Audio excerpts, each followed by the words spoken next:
Ramsey Show. You can be intentional about your character. You can have money and a career.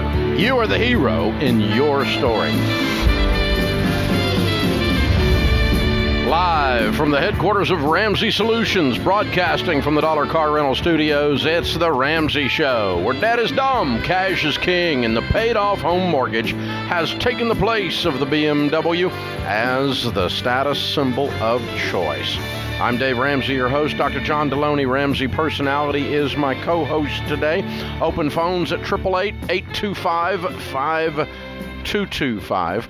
So John and I were making fun of obnoxious children's toys that are too loud and drive their parents crazy. And you ought to buy those for parents of little kids that you want to get back at, like my kids, for instance, and let my grandkids harass them with loud and obnoxious games. And you had talked about this on your podcast, and that's what brought it up, I think. You and I were talking about it on the air the other day, that you were playing Hungry Hippos, which is a brainless, loud, obnoxious game. Yes, it's a game of the apocalypse. It is. It's a sign that the zombies are coming. They're en route. They're en route. And Hasbro, we were trashing old Hasbro in the process. So thank you, Hasbro, for bringing headaches to parents for generations now. Because Hungry Hippos has been around for a couple generations. Absolutely. They've been hungry a long time. They just can't be fed. Yeah, and so we, just kind of were just goofing off like we do sometimes here on the air when we're supposed to be answering serious serious questions. Instead, we were screwing around and goofing off and trashing Hungry Hippos. And, buy your grandkid a drum set so that your kids, it pays payback for or your a kids, cowbell, right? man. Just in a cowbell. Yeah. Oh, the other one was the flute thing, right? The recorder. The recorder. That's thing. James Child's thing. He loves the recorder. God, man. We just make fingernails down a chalkboard when they come through the house with those things. So, yeah. And they don't, yeah. So anyway, somebody... I'm going to go with Hasbro on this. I'm going with a marketing rep for Hasbro. This thing just showed up. It was shipped to me the next day after we mouthed about it on the air. It shows up here at the office, and it's addressed to me. I'm a little bit afraid to open it. There might be a COVID in there or something. There's 100% it could be a trap, or maybe a little COVID hiding in there. But here's what I love: a great bluff call. And so... Hasbro, well played. I'm going to play this game at my kitchen table with my kids in honor of this bluff call. I support that. Now you already have one though, right? Oh, we do. But okay. Our hippos are huge. These are baby hippos. Svelte hippos. Yeah, little. The ones we had were like the size of your hand. Yeah, these are like little wimpy. Like these ones work out or something. Yeah, these are exercising hippos. Well, I still think I'll give it to one of my grandkids and send it home with them just to spread hate and dissension among my family tree. Hippo tonight, man. There you go, man. Way to go, Hasbro. Today maybe you guys could trash like the new MacBook Pros or something, and we'll just see what happens. You know what I really hate? Teslas. I hate Teslas. Hate them. Yeah, I hate Ford F-150s. They're awful. Worst truck. They're horrible. It's the worst truck ever. Yeah. And let's see if one just shows up. It's like magic. I'm willing to give it a shot. That's right. Yeah, you know what I hate? Yeah. 10,000 square foot houses on 100 acres. I hate those. Yeah. Oh my gosh, seriously fun. So whoever sent that, touche, we love you. You're well awesome. We appreciate it. Well played. We got the message. Team, thanks. What it amounts to is either Hasbro's involved or someone in our audience has as sick a sense of humor as you and I do, which means that they've been in our audience too long. Yeah. No way, man. Hey, buy Hasbro for your kids just for that move. Well played. All right, that's it. Yeah. Oh, we're going to turn it into an ad for them now. I'm supporting Hasbro. I'm Team Hasbro now. Okay. That was well played. And just like a NASCAR driver, get you a little. I'm going to get a patch. A little sticker. Yeah. I'm going to put stickers all over Deloney. Oh my gosh. All right, Jessica's starting off this hour in Milwaukee. Hi, Jessica. How are you? Hi, I'm good. How are you guys? Better than we deserve. What's up? I'm calling because we are on baby step 2, my husband and I. Good. We are really close. But I think we only have one more. I think we are able to pay by January, and we are debt free. Yay! Good job. I know. That part is exciting, but I am actually diagnosable anxiety disorder, ADHD, OCD, just crazy. And whenever it kicks in, I start spending. And it's like I almost want to say it's almost like shopping addiction type thing. It seems to hit whenever it's like something having to do with my mom, because she recently like passed away about a year ago. Mm-hmm. And I don't know if you guys have any advice about or tips or anything to help me. I just don't want to ruin this for my husband, for my kids. I don't know if you can hear them giggling in the background, but you know, it's so cool to be debt free and to be so close, but every once in a while it'll just be just an overwhelming, you know, sadness, overwhelming something, and I don't know why, but it just turns into shopping and or spending money on like the kids or the home or something that I feel like I can control. And it's just, you know, any advice would be helpful. So, number one, thanks for being brave and saying this out loud. That's a big deal, right? Yeah. I want to reframe the way you think about this. Is that cool? Yes. All right. So I want you to never again think about anxiety or depression or OCD as something that kicks in. Because when something kicks in, like when our car goes to turbo overdrive, it's going to take off on us, and then we are subject to that. I want to flip it around and suggest this. Anxiety, that when the OCD gets hot, and welcome to the club. I've been a member of many of the clubs you just that you're a member of too. Yeah. They are alarm systems, and that's it. All they're doing is notifying you of a place in your life where you're out of control, where you can't control what tomorrow's going to look like, where you're not safe, or where you're disconnected. And what checks a couple of those boxes, if not all three of them, is you just lost your mom, right? Yeah. And that's heavy. And when you think about that, the alarms sound, and then. So your shopping is not a response to the alarms. Your shopping is a response to grief. Your shopping is a response to, I need to go do a thing because I'm trying to avoid sitting in hurt. And the anxiety is, that's just an alarm system. Okay?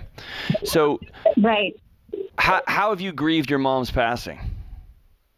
I mean, I guess, yeah, you're right. I mean, we just crying, and I just vividly remember, I guess I really didn't face it head on, because I do remember that there were other people that seemed to be more upset, more breaking down than I was. And so I just vividly remember being told, oh, you have to hold it together because we have to do this for my dad. My dad was having a really hard time. So I do think, Jessica, you know, I'll break down in private, but not, you know. I'm sorry that somebody told you that.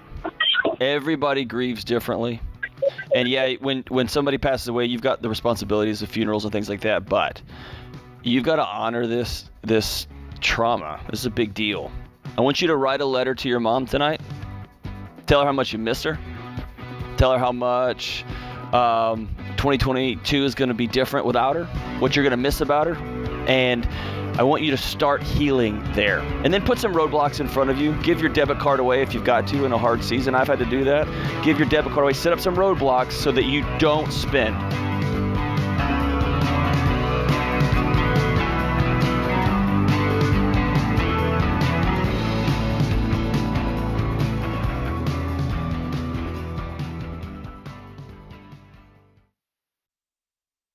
If you're not using PureTalk for your wireless, you're paying too much. PureTalk gives you the same great 5G coverage on the same 5G network as one of the big guys for half the cost. The average family saves over $800 a year. Go to PureTalk.com and choose the affordable plan that's right for you. With their 30-day risk-free guarantee, you have nothing to lose. Go to PureTalk.com and enter the promo code Ramsey to save 50% off your first month.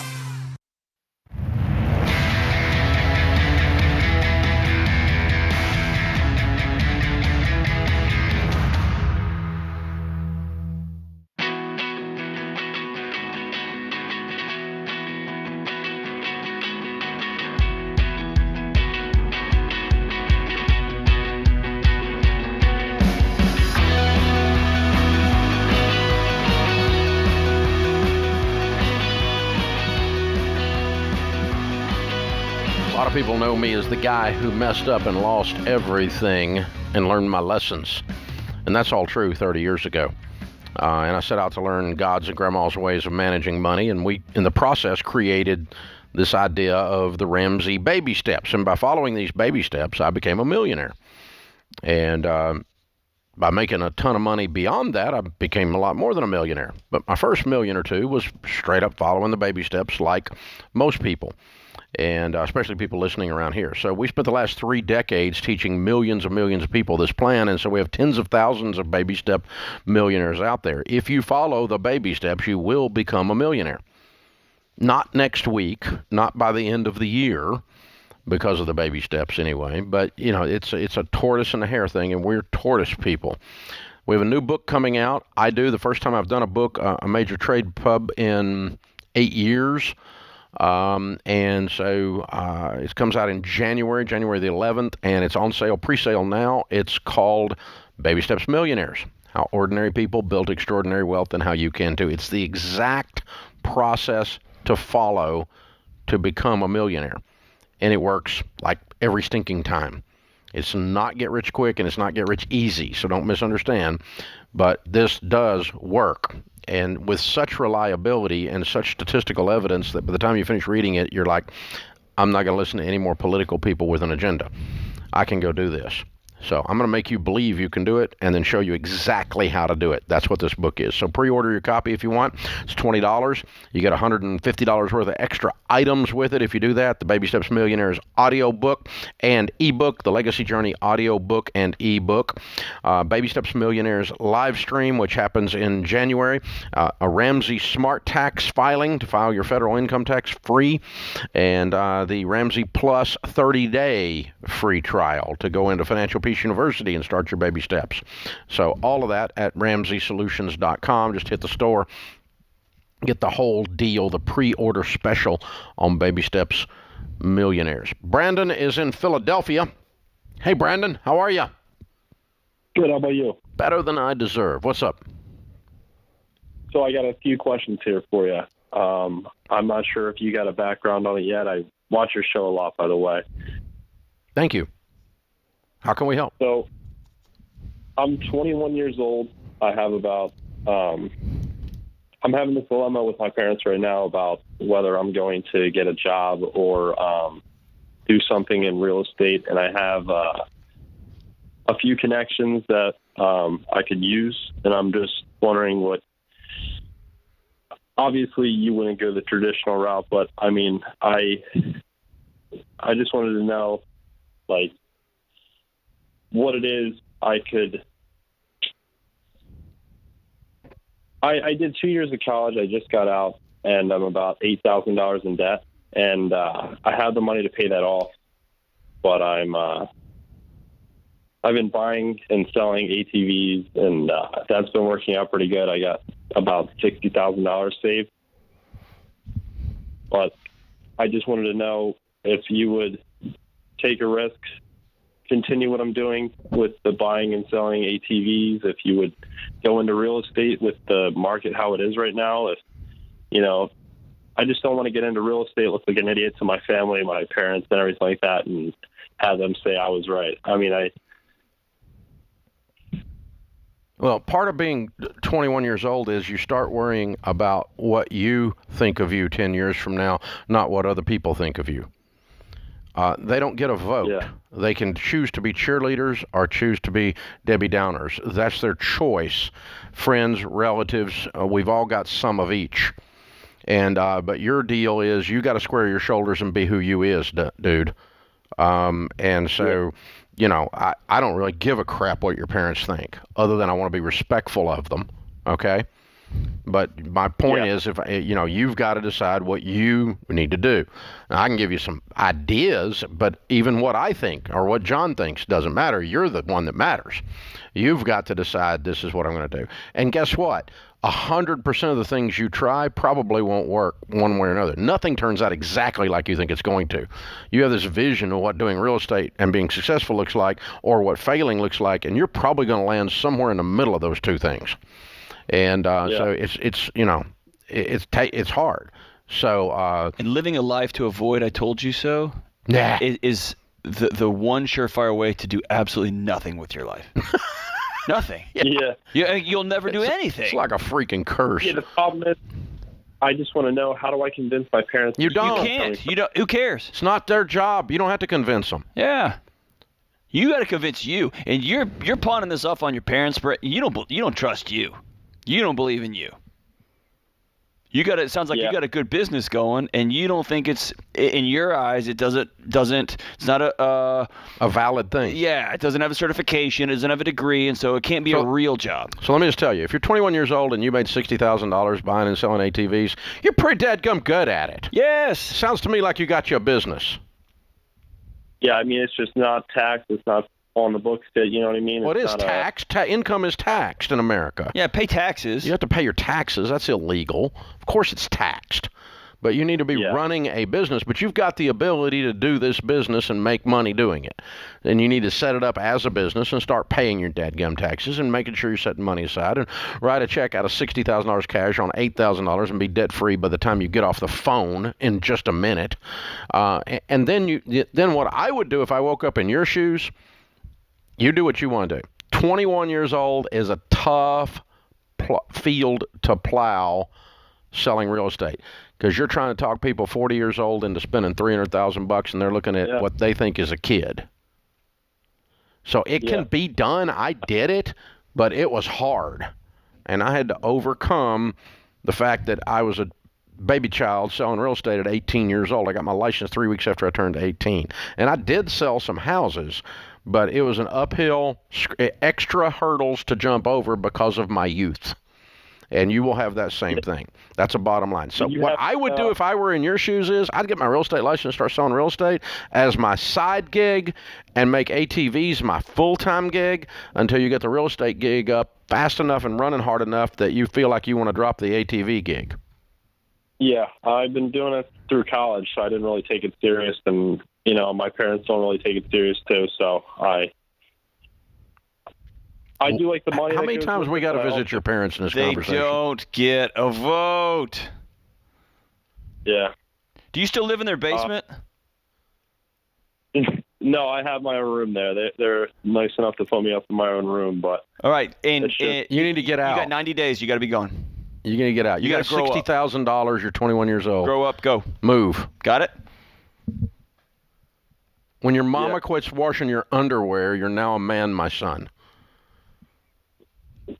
Get out. Time to move on. This is the problem, is you're still eating at her table, and so she still has a vote. She does have a vote, actually, yeah. Yeah, so, you need to hit the road, Jack. Time.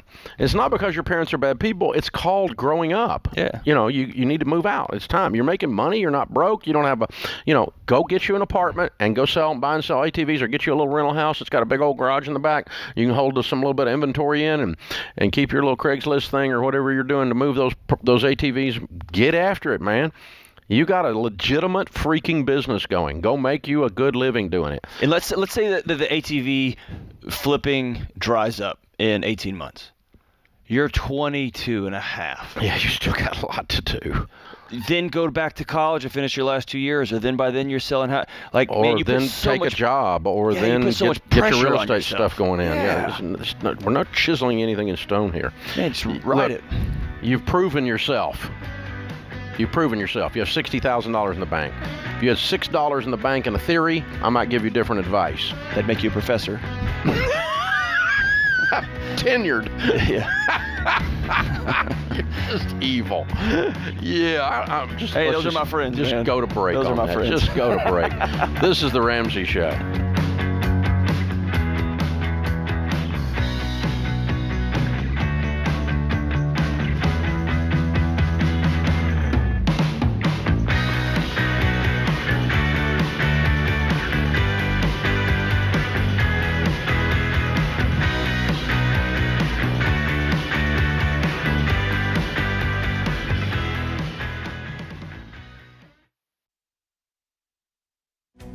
If you're looking for ways to update your home without blowing the budget, I've got it. For years, I've been telling you about our friends at Blinds.com. Blinds.com makes it simple to shop top quality blinds, shades, and interior shutters from home with easy online ordering and free shipping. With Blinds.com, there's no need to renovate your entire home. Just change out what's on your windows with upscale choices like faux wood blinds, cellular, and roller shades, or even outdoor shades. Plus, Blinds.com guarantees the perfect fit, whether you do it yourself or you have them measure and install everything for you. Shop their latest looks and see how much you can save at Blinds.com today. The easy and affordable way to make your home more beautiful is Blinds.com.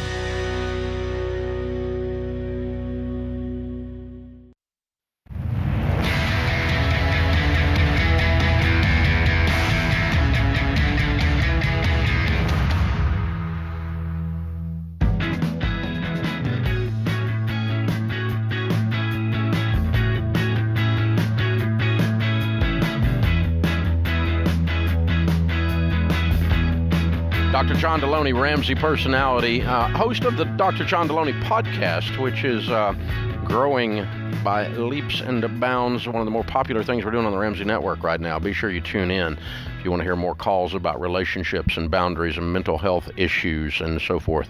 888-825-5225. You jump in, we'll talk. Okay, John, I want to go back to our first segment. We took a call from a lady who mentioned an alphabet soup of maladies that it was ADHD, OCD, depression, everything else. And then she was spending when she was feeling blue. Yep. To medicate.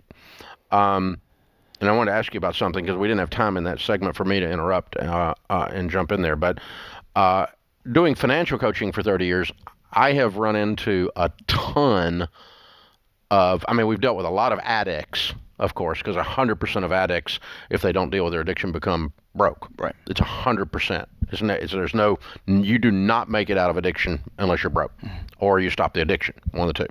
Okay, the second thing I run into a ton is legitimately diagnosed bipolar. Yep. Where they're manic depressive. And they haven't got their meds straightened out if they're doing meds, and they haven't gotten good counseling and coaching, and so they've accepted that this is who they are, and it's this dramatic swings back and forth, which affects every area of their life. But we see them as, in financial coaching, we see when they go manic, they spend like manic, like a maniac. That's the word, manic. Yeah. And so you spend like you're in Congress if you don't get this. But when I've talked to them, they are too many times, even here on the air, sometimes I would call. I'm not a therapist, I'm not a PhD like you, but I just have learned enough about that diagnosis and so forth because I've dealt with so many of them that they I think incorrectly accept that this is the way it is. And my pushback is that I've also met with people that were bipolar who did the work in therapy. Mm-hmm. And if they're going to do some pharmacology, then they've done the work there to get that balanced, where it's not ruling their life. But they've made the disorder manageable towards healing, versus this is just the way it is, and we're always going to have money problems because I got this. So the way I framed it, and I frame this with my students this way, with myself, and I look in the mirror with my friends and family. Any of those diagnostics are a context, not an excuse. So they might ADHD, they OCD, may paint a picture bipolar. for where you're going to lean in. That doesn't. It's not a license to that's just how I spend. Then you need to give away your debit card, right? So it may impact the severity by which you have how far you have to go to control your behavior. But it's not an excuse just to let everything roll. Right, so it provides a context, but it's not an excuse to be out of control. And it is, again, I'm a layperson. That's why I'm throwing it out here, because this is what I've always believed, because I've seen the evidence on the other side. It is not a terminal diagnosis, meaning you don't have to die from it. This is curable to the point that you can get it to manageable, moving towards healing. I'm not saying they won't always deal with it, maybe at some level, but you can become functional. You can, healing is the language I use. Absolutely. It's not a again, we're speaking, the bell curve's broad on these things, but most people look at that diagnostic and they say, this is a path opened up for me. It becomes an identity. This is the rest of my life. That's right. It's an identity, and it's not. Yeah, that's my problem. It's a challenge. We all have them. Some are bigger, some are smaller. We've got them. The other day I got a bunch of genetic testing done from this doctor in North Carolina. He's incredible. I have something called the cookie jar gene. And it was like 462-9.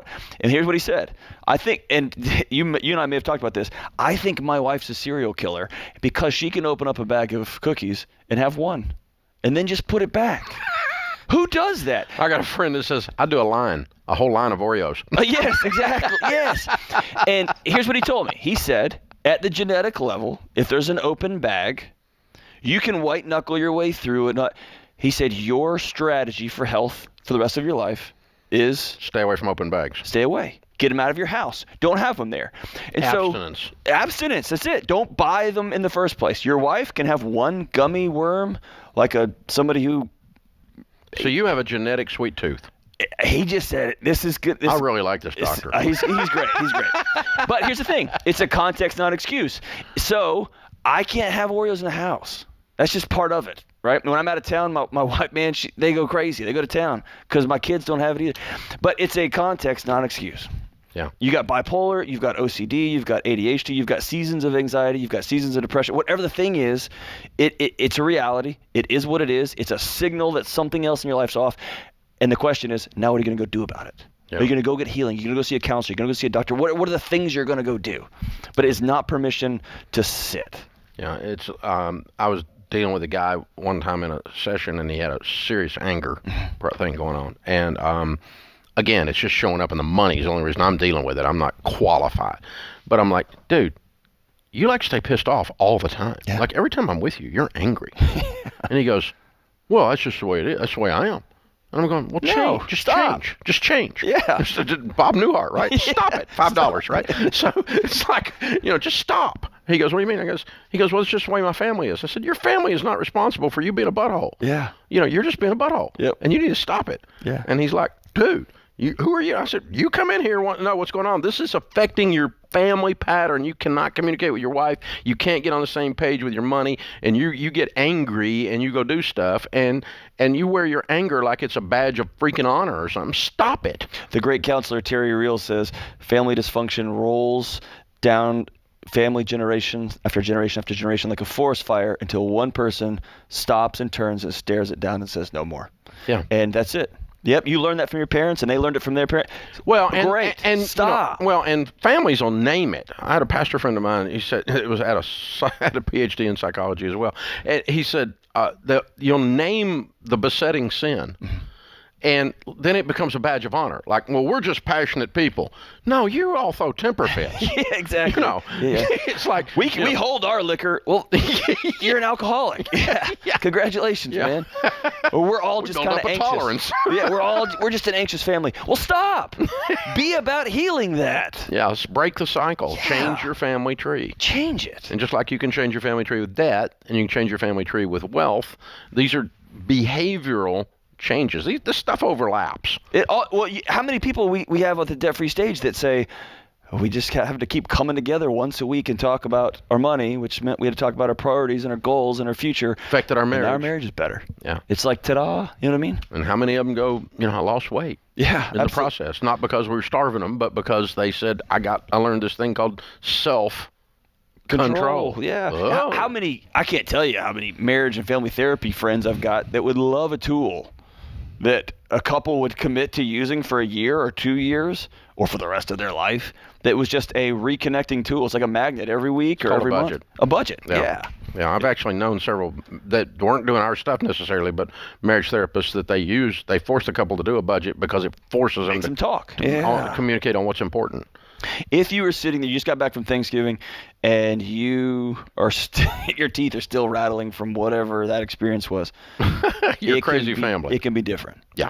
If you're exhausted and you're by yourself, it can be different. It's your past is your past. You got to own it. And then what comes next? Someone turns and breaks the chains, like you said. You were quoting the author, Terry. Yeah, Terry Real. Yeah, you turn and they face the demon in the face and go, "That's it." Yep. This stops with me. And I did that. I'm like, this is the last Ramsey. It's going to be in debt. And can we be honest about that for a second? You've got scars. You may die 5 years before Rachel and Dan do, right? Yeah. You faced it, and you faced the forest fire, and you got burned. You got scars. I was in a war they weren't in. That's right. And somebody's got to say it stops with me. Yeah. Right? This is it. This is it. The last time. And I want everyone listening here. It can be any of you. Yep. Any of you can say, I'm done. That's it. I've had it. That's it. I've had it. I'm not living like this Healing anymore. starts today. I'm sick and tired of being sick and tired. And it not only stops with me, it stops with me and everybody after me. That's right. I am so pissed about this, I'm done with it. That's up. This is how it works. Get a little righteous anger going, baby. This is the Ramsey Show.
Ramsey personality is my co-host today. Jen is next in Indianapolis. Hi, Jen. How are you? Hi, I'm good. How are you? Better than we deserve. What's up? Well, I am just, first of all, thank you so much for everything. We've listened to your podcast all the time, read your books, and it's helped us so much tremendously. We actually started paying off our debt January 2021. We're actually halfway there. Good. We actually ended up selling our house as well, not just to pay off our debt. It was more like being closer to family, especially with my husband traveling a lot and stuff. A lot of good reasons to sell it. Yeah, exactly. Which allowed us to be halfway there. But I'm actually currently in a situation where I'm a little confused on what steps to do. So I actually recently just started a new job, and I'm trying to decide if this is like the right fit for me because my daughter is just constantly getting sick. That means me taking a lot of PTO time because my husband travels and everything. And what's wrong with your daughter? I'm just trying. She's just constantly getting like earaches or like high fevers or like, actually right now she's homesick just because if she doesn't get better, she could get pneumonia or something. I don't know. How old is she? But hopefully she's 2. And she's just constantly getting sick at daycare. So I guess I'm just trying to decide because I really want to keep pushing because we're so close with this student debt. We really want to just pay it off just to build a better life for our daughter and everything and for us.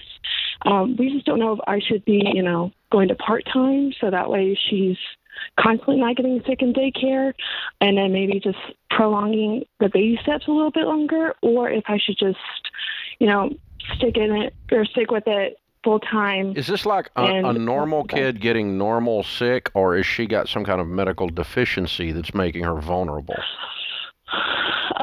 I don't think, she got some kind of diagnosis of some kind that makes her vulnerable to this. Well, no, I don't think. I think it's just like a typical kid stuff. But, some daycares are just germ factories. I get it. Okay.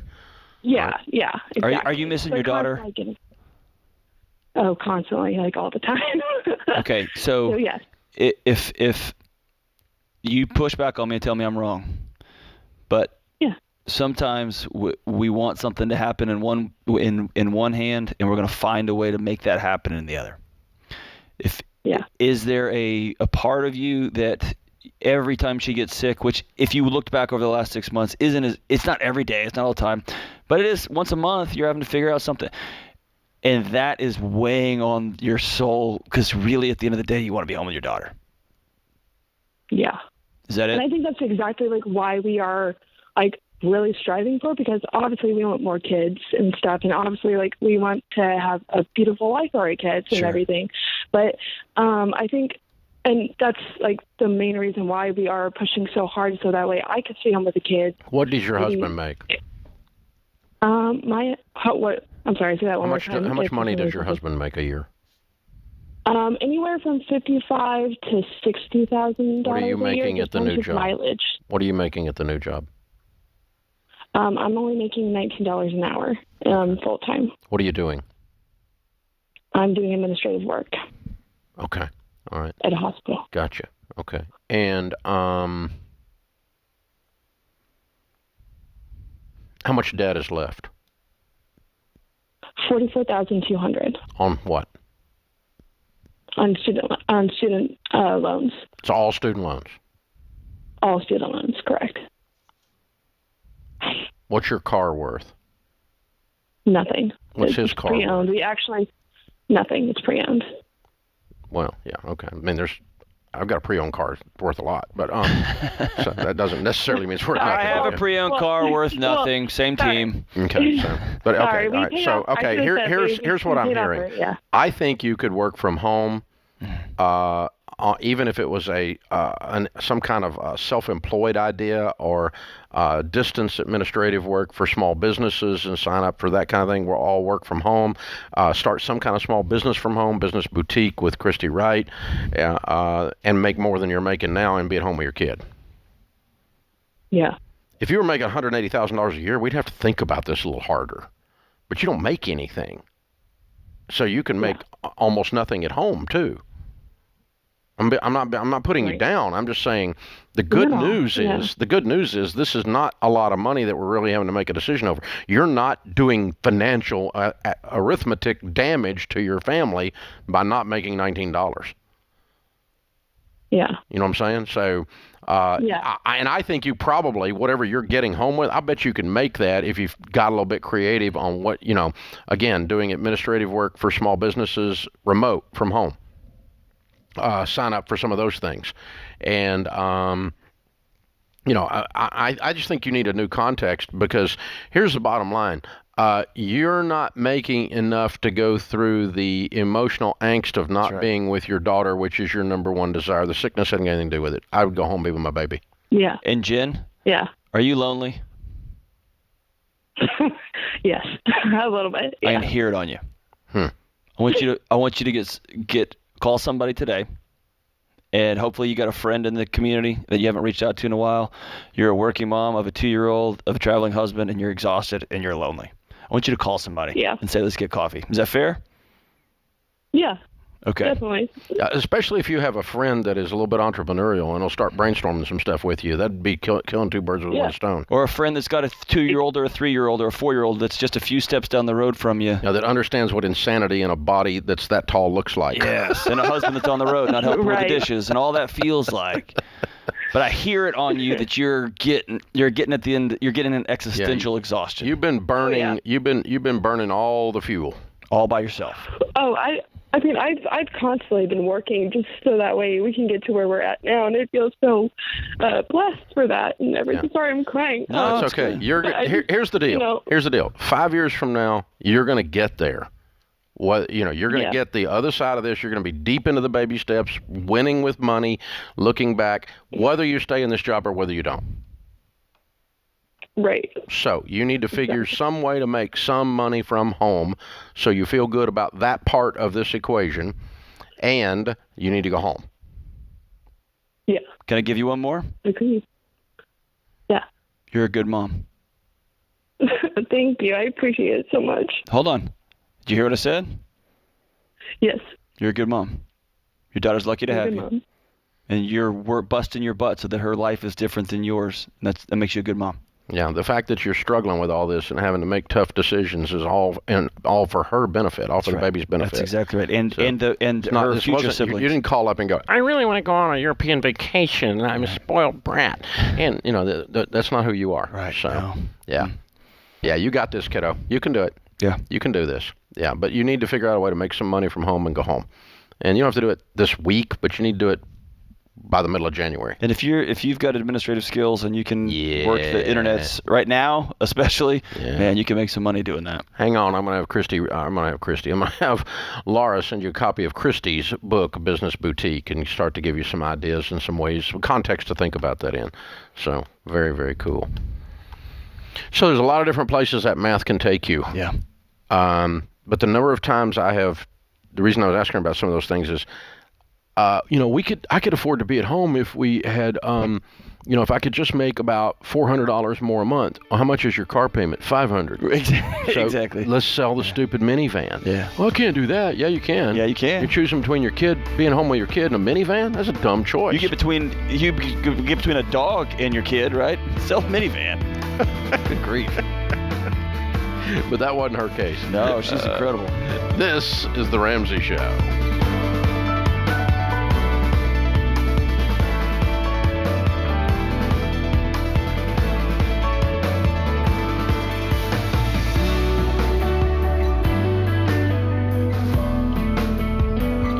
Hey, it's Kelly, associate producer and phone screener for The Ramsey Show.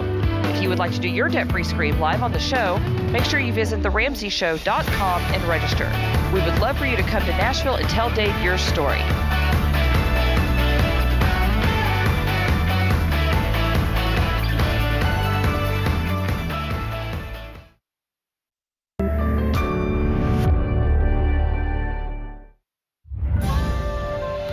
This is The Ramsey Show. You can be intentional about your character. You can have money and a career. You are the hero in your story.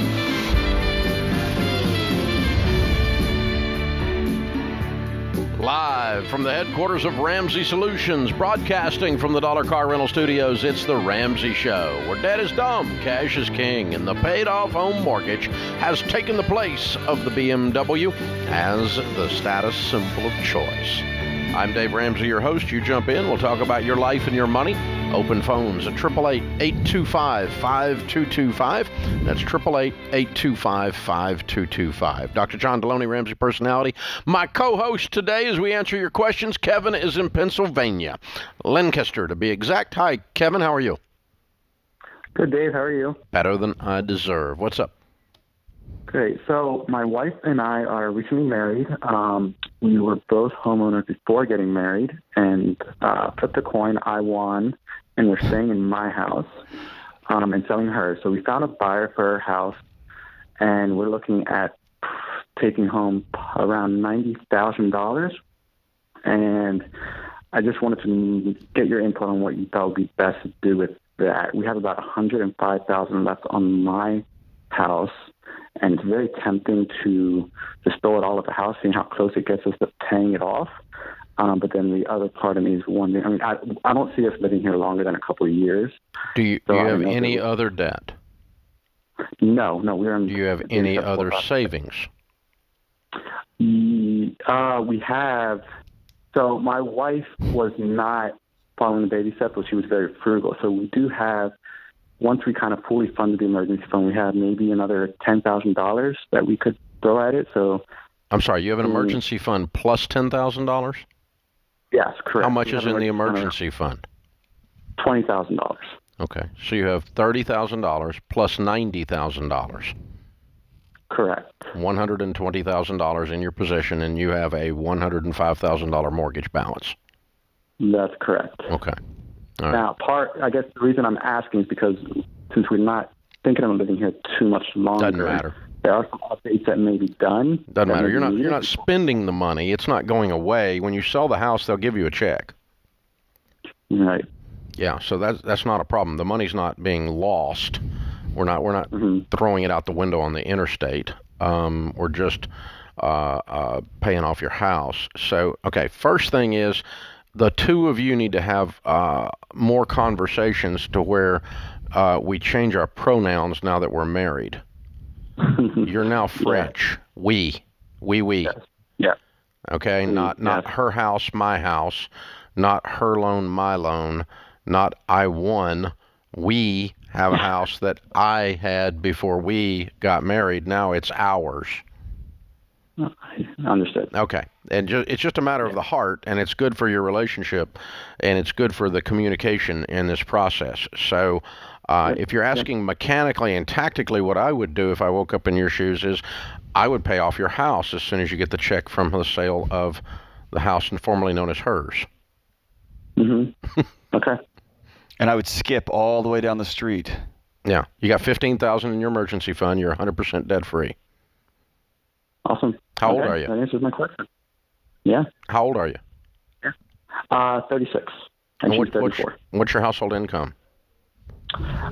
Together it is about $140,000. Yeah, and you have zero payments in the whole world. You're going to be a millionaire so fast, it's going to blow your freaking mind. And that's the goal. Yeah. Absolutely. Kevin, you sound sad. No, I'm happy. I'm excited. The thought of paying off the house is I don't know. It's just kind of mind blowing. Yeah, it is exactly. It felt so far away, and then all of a sudden this kind of speeds it up, and now it's like staring me in the face. So it's I'm just kind of. Well, that's what happens when you marry well. Yeah, congratulations. And by the way, here's how the relational math works. If she loses and you win, you both lose. Never say the words, I won, ever again. Just don't even speak those into existence. Congratulations, man. That's awesome. You got a great start, sir. JC's with us in Las Vegas. Hi, JC, what's up? Hi, Dave. Hi, John. How are you guys? Great. How can we help? So I have a very unsteady income. I have a degree, and I was working in my field for a little while, and I just decided not to do that anymore. I was teaching, and with COVID and everything, it was a little too much for me.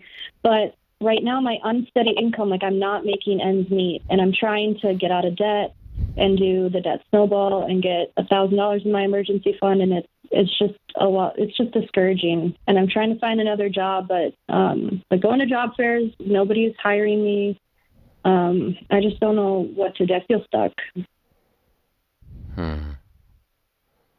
Why'd you quit teaching?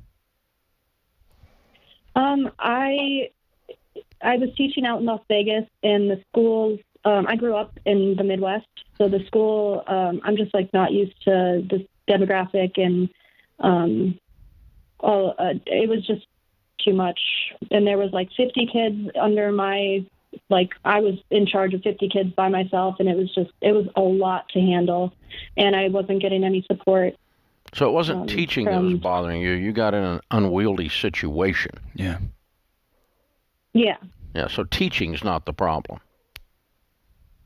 Right. It's, poorly managed schools. School with bad leadership, yeah. Yeah.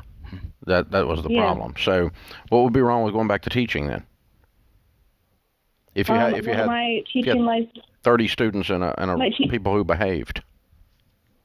Yeah, that would be fine too. I tried to go out to Ohio and teach, and I had 30 kids, and it was fine. And then COVID hit, and I was teaching online, and then I was teaching kindergartners online, and it was very difficult for me. Yeah, but they're back now. So I thought about. I'm sorry. They're back now.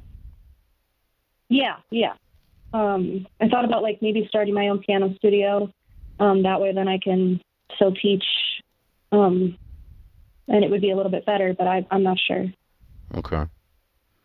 Well, you've identified the problem. The problem is you don't make enough money. And right. the way you solve the problem, no kidding, Dave, is you make more money. So that's why we're sitting. That's what John and I are both sitting here poking at. What's the shortest distance between where you are and more money? Because the first step with your job is not self-actualization. The first step is not finding your purpose. The first step is eating food. Yes. And lights and stuff like that. And that's where you're struggling. And so, so if you're going to continue to do the thing you're doing, you're going to have to do a whole lot more of it, or you got to change gears, get in a different lane, and not take the scars of COVID and the scars of a poorly chosen first teaching gig with 50 kids and just say that rules out my entire teaching career based on those two experiences of very weird situations. So I don't know, but what's the shortest distance? Like, what can you be doing by January 1 that pays you 4 times more than you're making now? A lot of stuff, actually, and not random things at a job fair, things that you've already been trained for. So that's what I would aim at. Hang on, I'll send you a copy of Ken's book, Paycheck to Purpose. It'll help you move in that direction.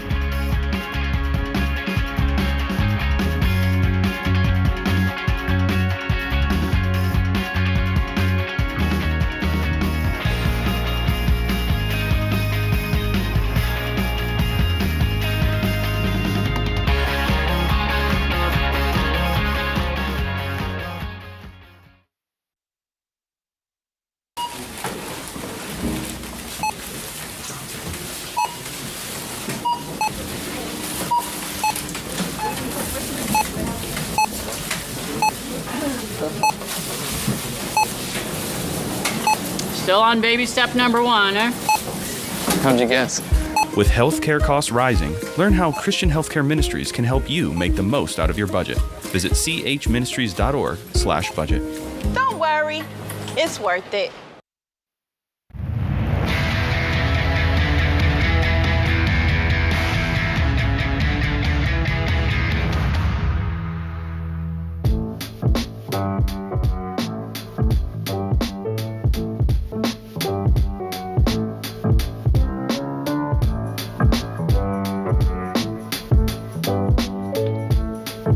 Dr. John Deloney Ramsey, personality, #1 best-selling author of the book Redefining Anxiety, is my co-host today. Christmas countdown is on. I love Christmas. Ramsey Solutions, we love Christmas. And we celebrate every year by doing the Ramsey Christmas Cash giveaway. Because giving is like fun. So we give away $500 a week. We've already started doing it several weeks already. And no purchase necessary. You just have to register. You can register up to once a day. So enter every day to increase your chances of winning. And at the end of the thing, up towards Christmas, we're going to give away $5,000. RamseySolutions.com/giveaway. That's how you sign up. And we know you're planning on doing a lot of giving, and that's why our team has put everything on sale, and we've extended our biggest Cyber Monday sale to last all week long, so you can get up to 79% off. You'll find special deals from all our Ramsey personalities. It's the perfect time to get Christy Wright's 2022 Goal Planner and Rachel Cruz's money assessment, Ken Coleman's career assessment. These are really neat things, and this is the best prices we've ever had on them. So Cyber Monday's running all this week at RamseySolutions.com. Check out the online store. Our question of the day comes from Blinds.com.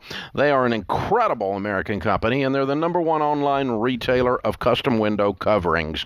You get free samples, free shipping, and with the new promos they run all the time, you save even more. Always use the promo code RAMSEY. It's like magic. You'll get the best deal.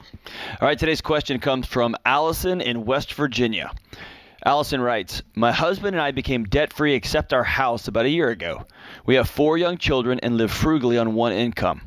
Before we met, his mother co-signed for him to get a motorcycle and Jeep, neither of which he could afford. The motorcycle has been a sticking point in our marriage. When we were struggling to just put food on the table, I asked him to sell it. He refused and stated that his mother agreed that it's important he keep his motorcycle. Good gosh. I'm sorry, go ahead. This is like a Discovery Channel reality show. What is this? These people. He recently was pulled over. My mommy said I can keep it. Yeah. As I'm holding my 3rd child. What's wrong with America? This! You're right, the wussification of America. My mom said I could keep it. My mom said I could keep my motorcycle. I know, honey, but we're hungry. I know, our but children are skinny. I know, but motorcycle. Mommy said she gave me the motorcycle. It goes fast. It goes vroom, vroom. Vroom, vroom. He was recently pulled over for drunk driving. Oh, this gets better. I again asked him to sell the motorcycle to pay for the expenses associated with the DUI. But he refuses. He thinks I'm unnecessarily punishing him for his mistake. Do you think I'm in the wrong for requesting he sell his motorcycle? Wow. No. I can't breathe. I can tell you how this would go in my house. I would have got home from work one day. And the motorcycle would have been long gone. Yeah. And my wife would have said, you owe $3,000 more for your DUI because we got $7,000 for your motorcycle. Good grief. So the motorcycle is a token of a relationship with his first and original love, his mommy. And he's not ready to break up with her yet. And you are his side thing. You are his girlfriend. Yeah, it's worse than that, though. This guy's a spoiled freaking little boy. So I'm saying he's a brat. child, boy child. I mean, he shouldn't be a husband or a daddy. He's a boy child. And because he thinks about one thing, himself. Yeah. This guy's he's a tool.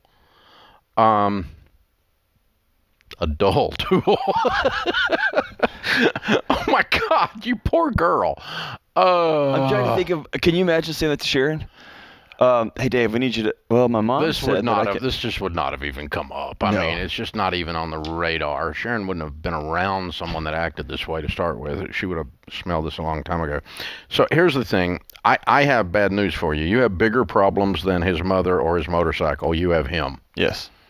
And boy child is going to be in marriage counseling with his wife, where he learns to separate from his mommy and learns to put his family before his own needs. And this is called becoming a man, my son. And when boy child does that, there's a chance your marriage will make it. Otherwise, you are not going to make it 3 years. No, you got a guy. Because you actually have a brain, darling. DUIs with 4 little kids. Yeah, and his mommy and his motorcycle. He's reckless. This is just a nonsense. This guy's ruthlessly selfish and immature. Yeah, this is hard, Dave, because I don't have men like this in my life. You know what I mean? Like I don't know these guys. Well, these aren't men. True. Well played. They're male. Yeah. But that's not a man. I mean, that's just a little boy child. And I don't know if he's 34 or 24 or 64, but he's a boy child. He's emotionally a baby child. Yeah. And it's just the wussification of America. And you moms, oh my God, the chances that my wife would tell my son to put something she bought him between him and his child in groceries, in groceries, it would be like zero. None. She would have knocked him sideways. No. And that's if I wasn't around and hadn't already done it. So, oh my God, yeah, so you moms, come on, you grow wusses by doing this, and we have way too much wuss factor in this culture. Men walking around that are males and aren't men. And it's not some kind of toxic masculinity. Kiss my butt. This is actually caring and putting other people's needs before yourself. It is a sign of human emotional maturity. Correct. Jeez. Male or female, but in this case, you little wuss. Oh my God. Allison, your marriage is in a lot of trouble. Yeah, you know that. A lot of trouble. But this is a mess. I'm sorry. Yeah, I'm sorry for you, Donna. You deserve better than that. You chose poorly. And so now you get to grow him up or cut him loose, and I hope you can grow him up, because I hope it saves your marriage. I don't want those kids to be without their daddy, but they already are, so let's see if we can turn their daddy into something. And it can be done. I mean, I was a little twit myself, and so I grew up, so if I can grow up, anybody can grow up, I guess. Oh, my God. Wow, man. No, I'm not, man. We do have a manhood crisis in America. All right. Hannah is in Washington, D.C. Hi, Hannah. Welcome to the Ramsey Show. Hey, what's up? Thank you. Thank you so much for everything. You have truly changed our family tree. Well, we're honored. So I have a question on whole life insurance policies. Basically, we inherited 2 of them from my husband's parents, and I've been paying them for the last 10 years. Gross. And to cash them out, yes. Well, we're just realizing how bad it is. Yeah. So it will push us from the 22% tax bracket to the 24% tax bracket. No, it won't. And we thought we could cash out part of it. No, it won't. What's that? No, it won't. This is not taxable. Well, Your basis in these your basis in these policies are the total of all the premiums paid. The chances of you even getting out the money that you put in is very, very low. Have you already gotten the actual basis, or did you just get threatened that it was taxable? So we have the actual basis because we had that $177,000 was not taxable and $63,000 was taxable. Oh, okay. But then when we tried to take it out, so it's from 1993. It's $75.55 a year premium. Okay. So, but the thing is when we tried to take it out, they said only 78,000. Sorry, we could take out without incurring taxes, and the rest we would then have to pay taxes on. Who said? Northwestern. Oh, yeah, well, I don't trust Northwestern any further than I can throw them. What you need is the actual basis. Is the actual basis 178 or not? So the document they gave us in September says that the accumulated value is accumulated cost. No, not the accumulated value, darling, the basis. How much have you paid in premiums since the policy was originated? That is the basis. The difference in that and the cash value that you actually receive in your hands is what's taxable. And it's very seldom anything. And so you may have a little taxes, but you probably won't. You need to get with a tax advisor. And even if you go up a little bit in tax bracket, you got to cut these people loose. Northwestern is gross.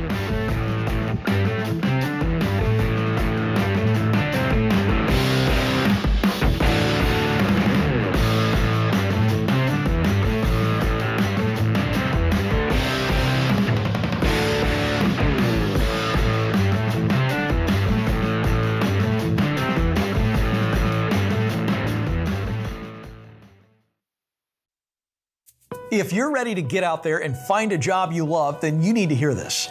Job hunting can be stressful and time-consuming, but my friends at ZipRecruiter have made the whole job search way easier. ZipRecruiter is rated the #1 job site in the U.S. by G2, and it's free. So how does it work? First, go to ZipRecruiter.com/Ken.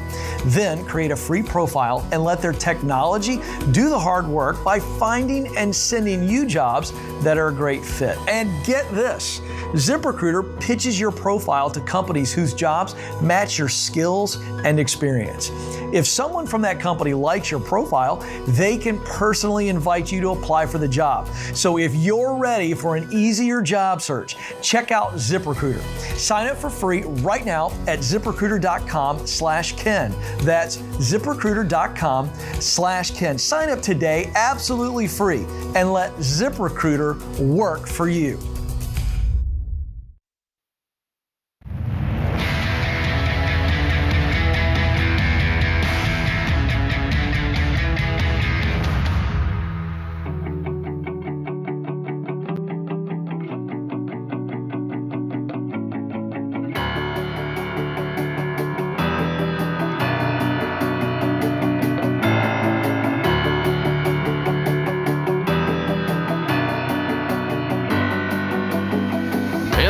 Of Ramsey Solutions on the debt-free stage. Greg is with us. Hey, Greg, how are you? Hey, great. How you guys doing? Better than we deserve, man. Where do you live? Shreveport, Louisiana. Cool. Welcome to Nashville.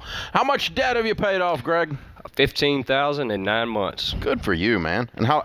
And what was your range of income during that time? Started out at $30,000 per year and transitioned into about 60, 65. Whoa, nice jump. What do you do for a living?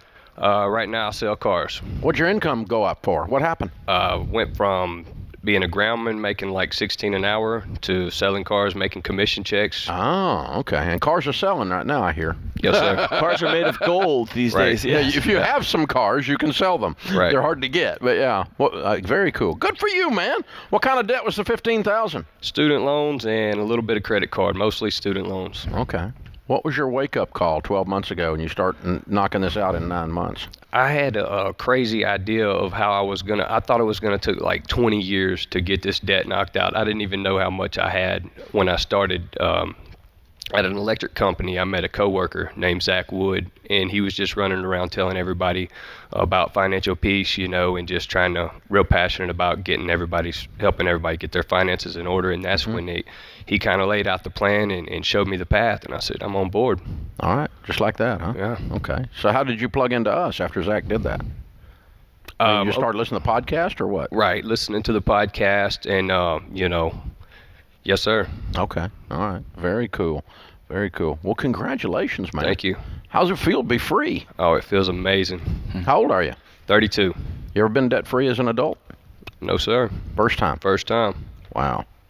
It's a different feeling. It's all a sense of power, isn't it? Yes, sir. Yeah. It feels good. And you're making more money than you ever made in your life, too. Yes, sir. This is good, man. Life's good. It is. It's good. Praise be to Jesus. Amen. Well Have done. you got that first check that deposited and you got no bills?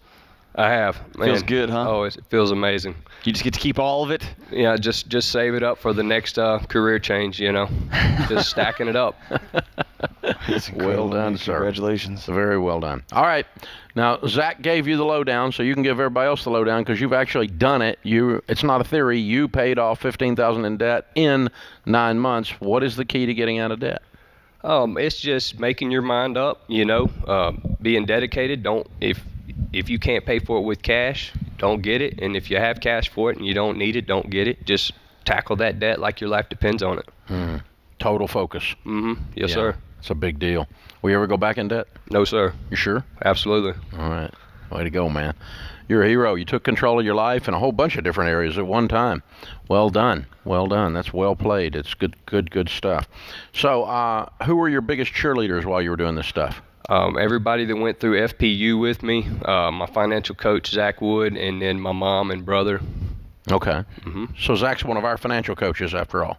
Yes, sir. Okay. And then you went through Financial Peace University. Oh, this is Zach sitting here. That's Zach right all there. All right. Okay. And he comes along with you for the ride. Yes, this sir. Is cool. That's big time cheerleader. Uh-huh. Makes the trip from Shreveport with you to do the debt-free scream.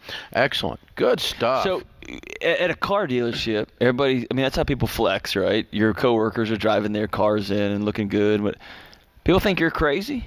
They do. You're just you're not spending money. You're driving your old car. Yeah, driving the '94 Chevrolet, no air conditioner, loving it. You know what I mean? It's hot in Shreveport. Hey, it is in the summertime. It's just roll hot. them windows down, roll them windows down, and just. Yeah. Now you can get the air fixed, okay? Yeah, that's right. At least, if not, move up in car. Right. Save up and pay cash and make you a move. Yeah, you'll probably see some deals come through. Not right now, but it may be by spring. Maybe it'll loosen up a little bit. Right. So, good stuff, man. Well done. What was the hardest part for you? The hardest part is the career change, selling cars. I don't really enjoy it. I just knew that I could have the opportunity to make some good money to get this debt paid off quicker and move towards the goals. Okay. Mm-hmm. All right. So what is it you want to do? I want to be a pilot. Oh. Mm-hmm. Do some missionary work, and the ultimate goal is helicopter pilot. Okay. All right. And just kind of see what kind of doors are opened up. Mm-hmm. Well, that'll take a few coins to get trained up and be ready to go, but you can do it. Yes, sir. Very good stuff. Congratulations, man. That's good. Very fun. Fun stuff.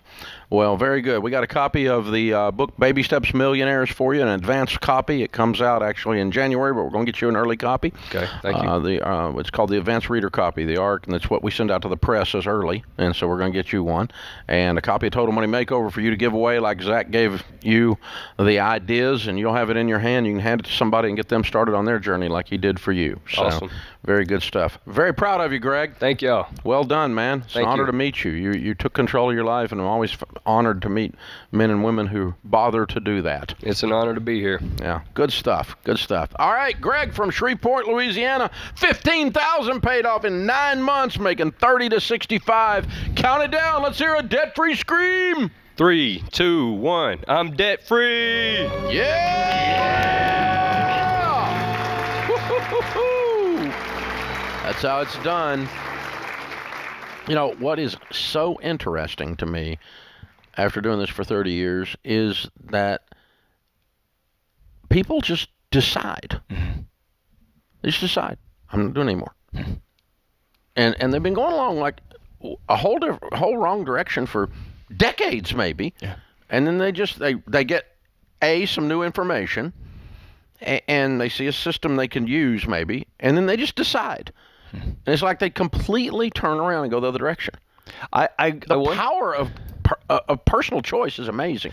I wonder how much, and I'm just thinking this just now, I wonder how much a picture of somebody like you to the people listening, to somebody like Zach who kept talking about this.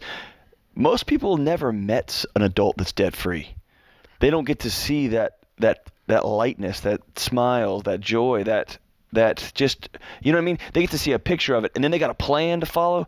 Man, and then now, just go make it happen. When you get in the group with Financial Peace University, you get community around you. You want to do the same thing. It's so good. But it's, obviously that's the money formula, but in anything, I'm just amazed. I mean, I know people, and you do too, that they just woke up and said, I'm done. I don't smoke anymore. Yeah, I'm done. I used to smoke. Would you do the patch? No, I just decided I wasn't doing it anymore. Was it hard? Yeah, but I decided I wasn't doing it anymore. I was talking to one of our team members today. He lost 42 pounds. Wow. And I'm like, I was having lunch with him. He wasn't having much of a lunch. But I'm like, what'd you do? And he goes, I ate less. I just decided I'm not doing this. And he goes, and it just decided. 42 pounds. Boom. I just decided. And you gotta have. There's something has to happen there. You get disturbed enough about where you are, disgusted enough about where you are. Number one, but number two, the power of a human being, the dignity of a human being, the power of choice to just decide. I'm going to change. Today's the day. Yeah. That's it. And it's going to be hard. It's going to be uncomfortable. It's going to be challenging. It's going to be long. But I'm done. Yeah, but I'm done. I think it's an identity shift. It's a switch flips. Yeah. Yeah, it's like, I'm not that anymore. I'm a non-smoker now, starting now. You know what I mean? I used to smoke. Yeah. I used to be 42 pounds heavier. Yep. I used to be $15,000 in debt. I'm a guy who takes care of his body now. I'm a guy who takes care of my finances. I used to speak poorly of my wife. I never do that anymore. That's exactly right. Yeah. I used to not tell the truth, and now I tell the truth. I'm done. Yeah. And people just decide. Yeah. It's so spiritually and emotionally, psychologically powerful. Yeah. And it's so draining when you meet someone who thinks they don't have the choice to decide. Yes, you do. Yeah. Yes, you do. You have the choice. You can just decide. Now, you can't decide to be 3 feet taller, but you can decide to change your behaviors. Yeah. Behaviors you can just decide. I don't act like that anymore. You can decide. I used to act like that, but I don't act like that anymore. Yeah. I can just decide.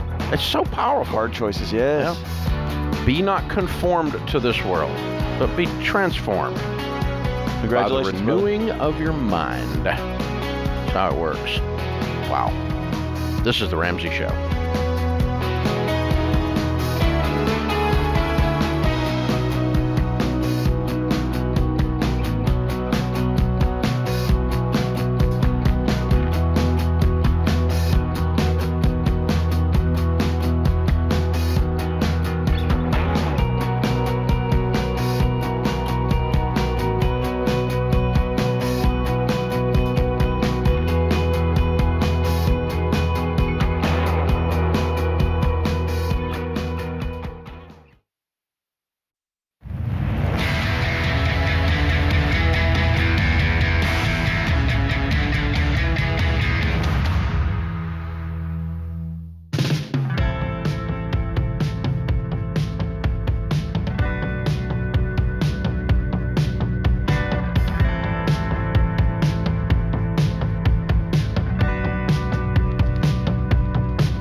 Dr. John Deloney, Ramsey Personality, is my co-host today as we answer your questions about your life and your money. Scott is in Corpus Christi, Texas. Hi, Scott. How are you? Well, I'm doing well. Thank you for taking my phone call. Sure. My question, I'll keep it real quick. I'm 54 years old. Took me 54 years to be almost an overnight success. And after unwinding a lot of properties, my wife and I are down to one of the last things we have. After we sell it, we pay everything off. We'll have about $100,000 in cash. But we have a condo that we're living in that we owe $90,000 on it. The loan is 2.6%. Actually, it's 2.25%. So it's a pretty good rate. We won't have any other debt. We do have a very strong income stream. We were planning on paying it down, still aggressively. But the question is, do I put the money toward the loan and just pay it off and come in there and be like the last guys and scream I'm debt free, or do I continue to take that money, invest it in other areas, and just continue to do what I'm doing to pay off the house? Mm. You've been buying real estate a long time, haven't you? Yeah, I have. I can tell you how to do it wrong. Okay. Well, those of us that love real estate and have grown up and spent amazing amounts of time in that world, one of the things they do before you can start being a real estate investor is they take you in a side room and they break your risk meter. You no longer have the ability to measure risk. Because Right. because people that buy and sell real estate with debt are taking amazing amounts of risk and don't seem to grasp it, me included. I did the same thing. As you know, I went broke many years ago doing this, and so and I've just noticed that the risk tolerance, in other words, is astronomical, and it causes you to say things like, the loan's only 2.7%. Yeah, like I hear myself saying it and I laugh. The Yeah. loan is 2.7. So here, let me ask you a couple of questions, and this will Sure. reveal. It'll take you where you know I'm going to take you.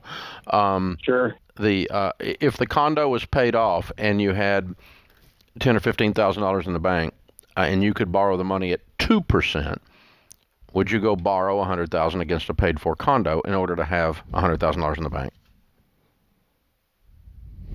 No, I wouldn't do that. Okay, same thing. I just did it in reverse. I just reverse engineered it, right?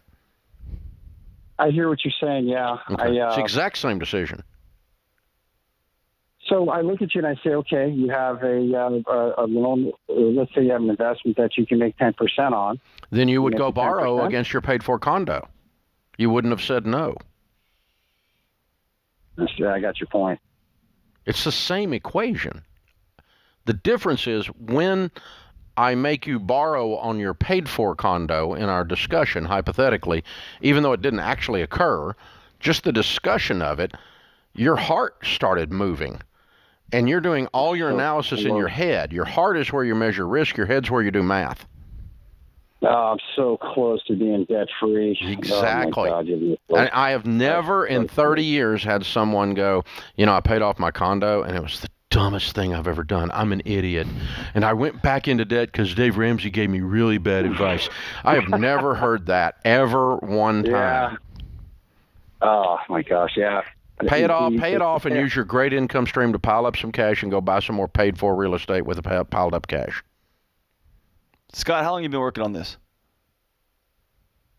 Oh, goodness gracious. I've had a lot of different careers, a lot of different jobs. So, it's hard for me to answer that question for you. It's been a process to get to where I'm at. And it's, like anyone else, and no one works any harder than anyone else, but some people get a little luckier, and the decisions that you make can really change and shape the direction of your life. Yeah, here's the my thing. dad always tells me that the the people that become highly successful in any area of their life, wealth building included, do not do it on singular decisions. They do it on an accumulation of small, wise decisions. And you can blow it all up with one bad decision, but you never make it on one good decision. It's an accumulation, a snowball effect of all the tiny little good decisions you've made over a long period of time. And that's what's brought you to this positive place you are. You've made a lot of small, good decisions to get to where we even have this discussion versus where you were 10 years ago. So you're doing really good. All of that to say, you called to ask me what I would do. I would pay off your condo. I've never had a dissatisfied customer on that one. I've had a lot of critics about theoretical discussions writing money blogs from their mother's basement, but I've never had someone who actually paid off their house and was pissed off. Right. Never. Had them pissed off at me about a lot of different things over the years, but not that one. So, all right, Evan is with us in Sterling, Virginia. Hi, Evan. How are you? Doing very well, sir. How are you? Better than I deserve. What's up? So, looking at a few life changes coming up here soon. Wait a minute. You're not talking directly into your phone. We can't hear you. Try again. Oh, no.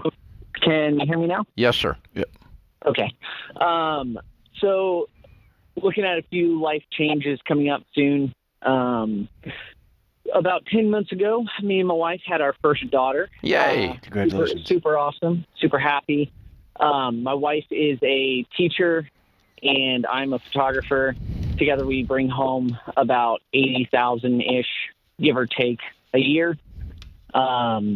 But with the craziness that has been going on in the school systems here in Virginia, my wife has kind of hit her limit, as well as she's really looking to kind of stay home with our daughter. And we are currently fluctuating back and forth between baby step 2 and 1.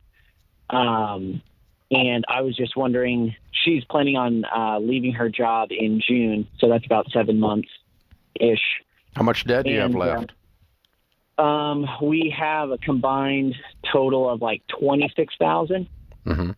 What does she teach? And second grade. Reading, then? Basically, yeah. Yeah. So, I mean, that's one of the key elements of teaching second grade, typically. So, what I was reaching for is this. Between now and June, I want her to begin to build a robust tutoring company where she tutors grade schoolers on reading. Okay. And she can make more doing that than she can in the classroom if you'll build it. Crazy money. And Right. she's in complete control of her environment then, which is what she's complaining about now, right? Right. And she can do that and still be around your baby. That's very true. Yeah, she was talking about trying to figure out a way, if she's at home, to possibly make some money. I think she can make more than she makes now. Okay, cool. But let's start the business now. Okay. Launch it in January. Get it all mapped out. Start studying what tutors charge, where they get their customers, how you're going to get people to come, and they're going to come to your house, or are they going to come somewhere else, and how you're going to run this business, and how you're going to bill up front, by the way. And, and are you going to sell packages by the hour, or how are you going to do it, and how do other tutors in your area price, and where do they advertise? And you got to build a business now, and you got 7 months to do it. Yes, sir. And you might have to look at your photography operation and say, what do I got to do differently now?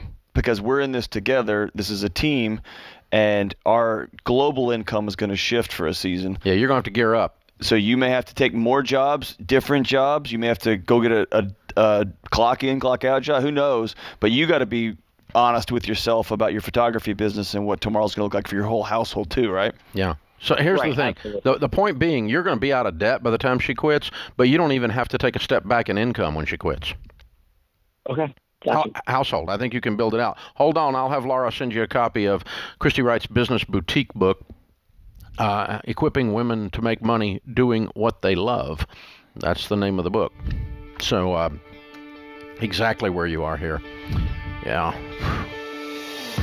We've got an exodus of teachers, man. It's breaking my heart. An exodus of people in a lot of fields. Service industries, man. A lot of fields. And it has more to do with politics than it does actually the field. Unbelievable. And, we're losing some of our best servants in every area of our world. It's so sad. This is The Ramsey Show.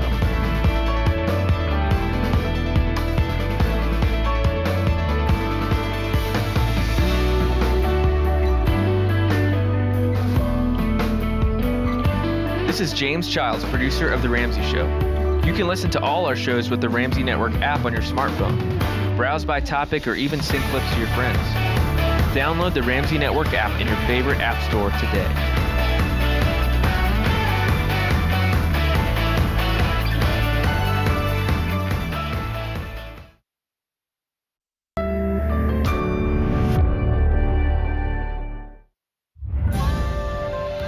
This is The Ramsey Show. You can be intentional about your character. You can have money and a career. You are the hero in your story.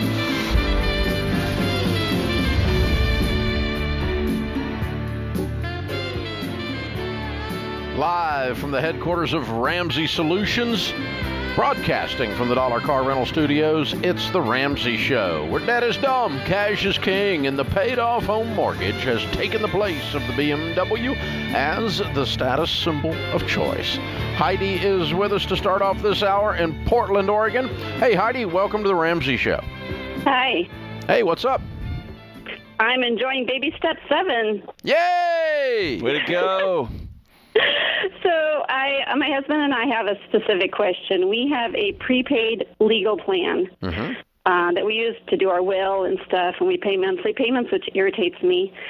And I was wondering if you think it's a wise thing to keep those around. Okay. Is the will done? Yeah. Okay, so you don't need to do that again. And we're done having kids. We have 4 boys. But you don't need to do another will. Correct. And so you're buying legal insurance against what? That's a good question. We thought at the time it was for our wills and, other things that might come up. But well, the will's done. Yep. And maybe you have some legal insurance because you have 4 boys and they're liable to hurt somebody or something, right? But they're gone. No, they're home. Oh, they're home. Okay. Yeah. So, we do have our umbrella policy, all the things that we've tried to follow what you say. And this is that little piece left. I'm like, I don't know if it's a wise thing or not. Well, it's not enough money that it's going to cause you to go bankrupt or something like that. And it's not enough money that's going to keep you from becoming a millionaire. I do not recommend prepaid legal or anything like that. I do not recommend extended warranties for exactly the same reason. This is an insurance plan is what it is, okay? And things that you can self-insure through, you should, because 100% of insurance plans are profitable to the insurance company, meaning that the probability of you actually using it more than the premium is so low that they make a profit on you. In other words, if the average person buying, we'll just use prepaid legal. I'm not mad at the company prepaid legal, but I'm just saying if the average person buying prepaid legal uses the legal services more than they have paid in, then prepaid legal goes broke. Do you understand what I'm saying? Yes. So we know that they are profitable on you, vastly profitable on you. And so if you add up, okay, so what are you paying, like $300 a year? Yeah, $20 a month. Yeah, okay. $240 a year. So if you did that for 10 years, it's $2,400. Does the average person spend $2,400 on legal fees in a 10-year period of time? The answer has to be no, or prepaid legal would be out of business. Well, and then we had to do something for my in-laws, and we used a different lawyer because we just felt it fit the situation better. So. Oh, you didn't even use it? Not for this situation. It didn't fit. We tried, and so I thought, Yeah. You're millionaires. You're millionaires. If something comes up, deal with it. Yeah. Yeah, that's okay. You need to self-insure through your legal needs, meaning I wouldn't pay for legal insurance. You didn't use it. But here, the point has to be that in your case, on average, and typically it's $20 to $25, depending on how you're purchasing prepaid. It's somewhere in that range. So $240 to $300 a year times 10 years. The average person has to spend less than that on legal on average. Take 1,000 people.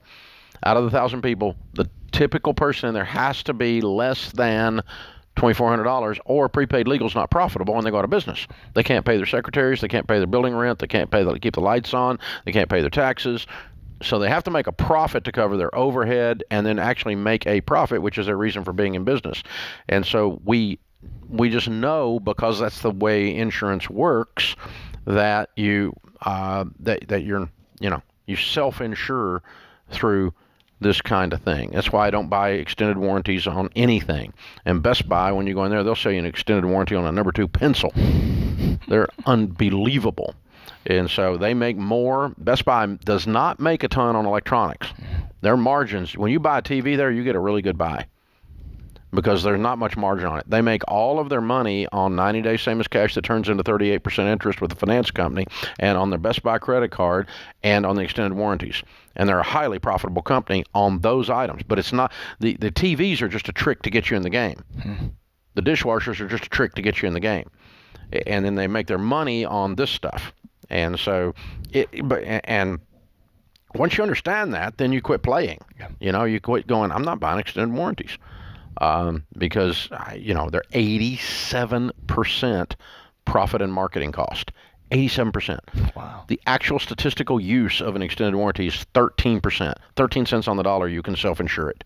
Wow. That's what it comes out. So, when you break it down, you see how profitable they are and why they do it. And again, I'd be much more angry and passionate about extended warranties than I would prepaid legal. But prepaid legal just falls in the same general bucket because it's insurance that you should self-insure through. That's what it amounts to. Lisa is with us. Lisa's in Springfield, Illinois. Hi, Lisa. Welcome to the Ramsey Show. Hello. Thank you so much. It's an honor to speak with you. You too. What's up? Coming up on a year of being divorced after a 23-year marriage. Have I got stuck with $31,000 in debt. I have $31,000 in savings. Mm-hmm. Do I pay it all off? Do I not? I'm 62. Mm-hmm. I'm not going to be able to retire because he took a hunk of my 401k. So I'm just I don't know what to do. Quite honestly, I've been paralyzed for the last year with finances. I'm sorry. Well, and you're grieving the loss of this. It's real. Your heart's broken. On top of that, my gentleman friend passed away unexpectedly on Palm Sunday this last year. Goodness. So, yeah. So I don't know what do you do for a living now? An event planner, a manager of projects. Mm-hmm. Okay. What do you make? Make decent money. I make $102,000. Good news. Okay. And how much is left in the 401k after the chunk was removed? I just checked because I haven't looked since I had to give him $48,000. It's $222. Okay. All right. So you're 62 years old. You make $100,000 a year. You have $400,000 in mutual fund or in your retirement plan. Very good. $200,000. Or $200,000. Yeah. I'm sorry. You're in so much better shape than I thought you were when you first started talking.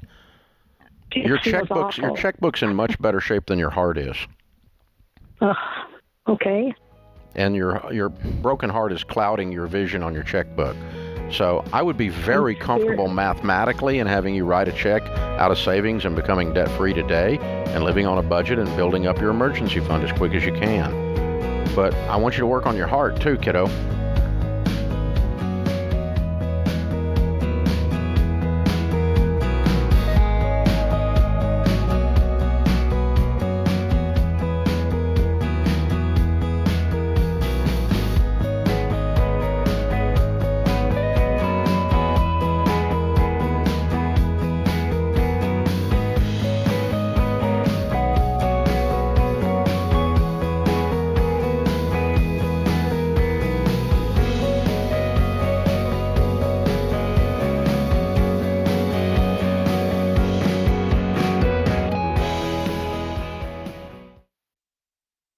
If you're considering a career in technology, I recommend Bethel Tech, and I'm not alone. Here's what Brendan said. Before Bethel Tech, I was driving Uber. Within 4 months of graduating, I got a job paying $60,000. About 2 years after that, I got a remote job that pays me $130,000, all thanks to what I learned at Bethel Tech. You could be next. Get started today at BethelTech.net and get $1,000 to $2,500 off of your tuition. Again, it's BethelTech.net/Ken Coleman.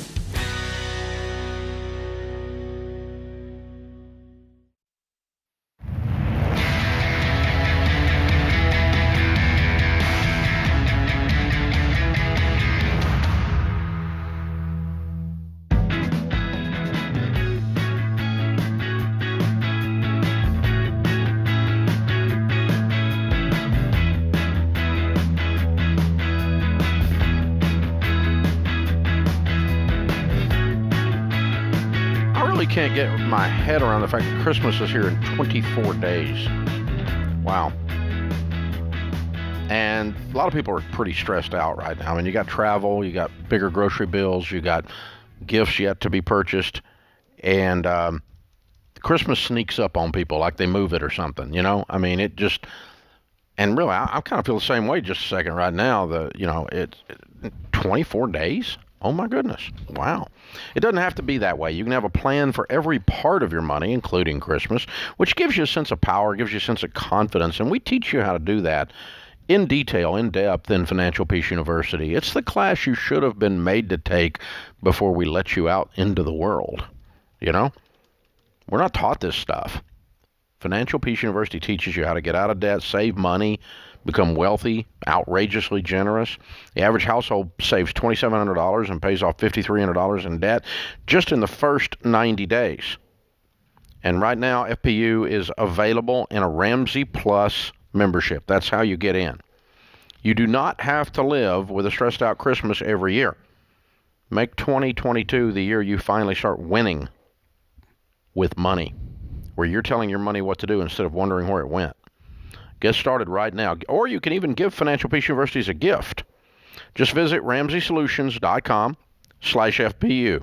RamseySolutions.com/FPU. Lucia is with us in Destin, Florida. Hi, Lucia. How are you? Hi, Dave. It's such an honor to talk to you. You too. What's up? So my husband and I are on baby steps 4, 5, and 6. Good. He's in the military, and we own our home. We plan to move in about a year and a half. Mm-hmm. So I'm wondering, do we put all of our extra money still towards the mortgage, or do we plan for this move? We're currently in Florida. We plan to move towards family in Pennsylvania. What will the move cost? Well, I'm not exactly sure. We're military, so they will move us. What I'm really talking, I guess I should be more specific, is for our next home when we buy one. Well, you're going to sell the one you've got. Right, exactly. Yeah, you don't need to save up for the next home. You just pay down on the one you got. When you sell it, you get the check out of it, and you move it up to the next property. Okay. Yeah, it's easy. That's easy. But if you need some cash to make the move, then you would plan that. Okay. But that's not the move is not purchase a house. Make the move is pay the mover and, set up the utilities and all the crap you have to do when you move, right? Right. Okay. So really what I mean is for our next purchase, my gut reaction is to just save as much as possible so we can put a big down payment down on our next home. You're going to put a bigger down payment on your home because you're going to sell the one you're in. Okay, and so that extra money going towards the house, we'll just get that back, right? Exactly. Correct? Yeah, you're not spending it. You're just storing it in your house. You can store it in a savings account, or you can store it in your house. Either way, you're going to get it out when you move. Okay, perfect. Easy enough. Yeah. Thank you. Hey, thanks for the call. Thank you for your service, too, by the way. Yeah, very cool. Dr. John Deloney, Ramsey personality, my co-host today as we answer your questions about your life and your money. Richard is in Los Angeles. Hi, Richard. Welcome to the show. Good afternoon. Thank you for taking my call. Sure. What's up? I got a quick question in regards to my wife and I rent a townhome over here in Orange County, and we owe about $70 left remaining on the loan. And it's roughly worth about $350. We wanted to pay it off and use that as an extra income, additional income. But at the same time, we want to buy our first home, and you don't have the money to do both. Right. Either I have to save 20% down. Yeah. So you're really not paying off the condo in that case or the townhome. Really, what you're doing is you're borrowing on your future home in order to have a paid-for rental, which you would never do that. No, the rental's paying for itself, and no, you misunderstood me. Yeah, I'm sorry. Okay, let's reach into the future for a second, and let's change the scenario. Completely different scenario. You with me? Follow. Here we go. Yeah. You own a home that you like and you live in, and it is paid for, and you do not own a townhome. Are you sitting there right now? You feel that? Okay. At that point, in order to own a townhome, would you borrow on your personal residence and go pay cash for a townhome? Okay. No, is the answer. You would not do that. Right. That would freak you out. It should anyway. And in essence, that is the net effect of what you're describing. We're going to have a paid-for townhome, but then that leaves us with not much to put down, so we're going to have a debt on our home so that we have a paid-for townhome. And I wouldn't do that because I would just sell the townhome and pay as much down as you can on your home, get it paid off as soon as you can, and once it's paid off, if you want to buy some rentals, start saving up and paying cash for those. Okay. That makes sense? Yeah, it makes sense. That sounds like a great idea. Okay, that's what I would do. Yeah, just don't try to do too many things at once. You're trying to make this work too hard. Try to make this one piece of money work harder than it's capable of working. That's what it amounts to. So there's something that happens psychologically with this reverse engineering idea, the sunk cost idea, that goes, if you hadn't done it, would you go undo it? Right. Kind of thing. What's that do in the brain? I think it's just looking critical at a problem thinking skill. I think it's just taking a new angle at a problem. And the other day, my son was trying to teach our new dog to fetch. That's the greatest purchase of my life, by the way, a new dog. What did you buy? Off Craigslist. That's all I need to say. Okay. So they were teaching him fetch, and I heard him say sit about 40 times, and it wasn't working. And I went to him and said, Hank, this isn't working. And he said, I'm trying to get her to sit. I said, well, try a different thing. And so I modeled what a different way, and it worked. And then he said, oh, and I think we get a picture in our head of the way we gotta retire, and let's get passive income, and we gotta pay off our debt. And you just keep banging your head against this thing. And reverse engineering, it just gives a different view of the same picture, just from another angle, and you go, oh, that's way easier. This isn't working. I said sit 40 times, and the dog's not listening to me, and just doing it again isn't going to get us there, right? Yeah, doing the same thing over and over again, expecting a different result is the definition of insanity. Yeah, it's just looking at this at the same thing through. I'm just going to do it faster and with more energy. That's right. I know what's missing: enthusiasm. No. Yes. Not him, but I mean, I've done that. No, we all have a friend that goes into the Mexican restaurant that tries to talk louder, slower English. Doesn't work. Genius. Good grief. Doesn't work. It's not a hearing problem. No. And it's not moron. We all have that friend. But it's so. I've been that guy. So, I love that, Dave, is you take a problem and you just look at it from a different angle and you go, oh, good grief. Yeah, I hadn't thought of that. That happens in our marriages. That happens in our neighborhoods. Like, I wonder what my wife feels about this. You know what I mean? Instead of imposing what I think she's going to think about this. Yeah. You know what I mean? Well, I think the sunk cost idea is where I got it. I mean, it was Harvard Investment Newsletter, and the guy was saying, if you had a pile of money in the middle of the table, would you buy that stock right now for $50 a share that, by the way, you paid $80 a share for? And you go, no, I wouldn't buy it for $50. Then you should sell it. But I paid $80. Now, what you pay for it doesn't matter. You wouldn't buy it again. You shouldn't keep it. Yeah, Daniel Kahneman's work on sunk cost, it's phenomenal how we will hang on to something and just ride it to the bottom of the ocean. All to try to recoup. Yes. The need to recoup is ridiculous. We're so loss averse. But you could do that with a boat in the driveway. You can go, boat's worth $20,000. If I had $20,000 and didn't have a boat, would I buy that boat? No. Then sell that boat. Sell it. Or yes, I would buy that boat. I love that boat. Then you would keep it. Then you could say, if you hadn't done it, would you undo it? Or you can ask yourself that about a lot of different things. You can't undo a dog you bought on Craigslist, though. That's for sure. Sit. Craigslist dog, sit. Man. This is the Ramsey Show.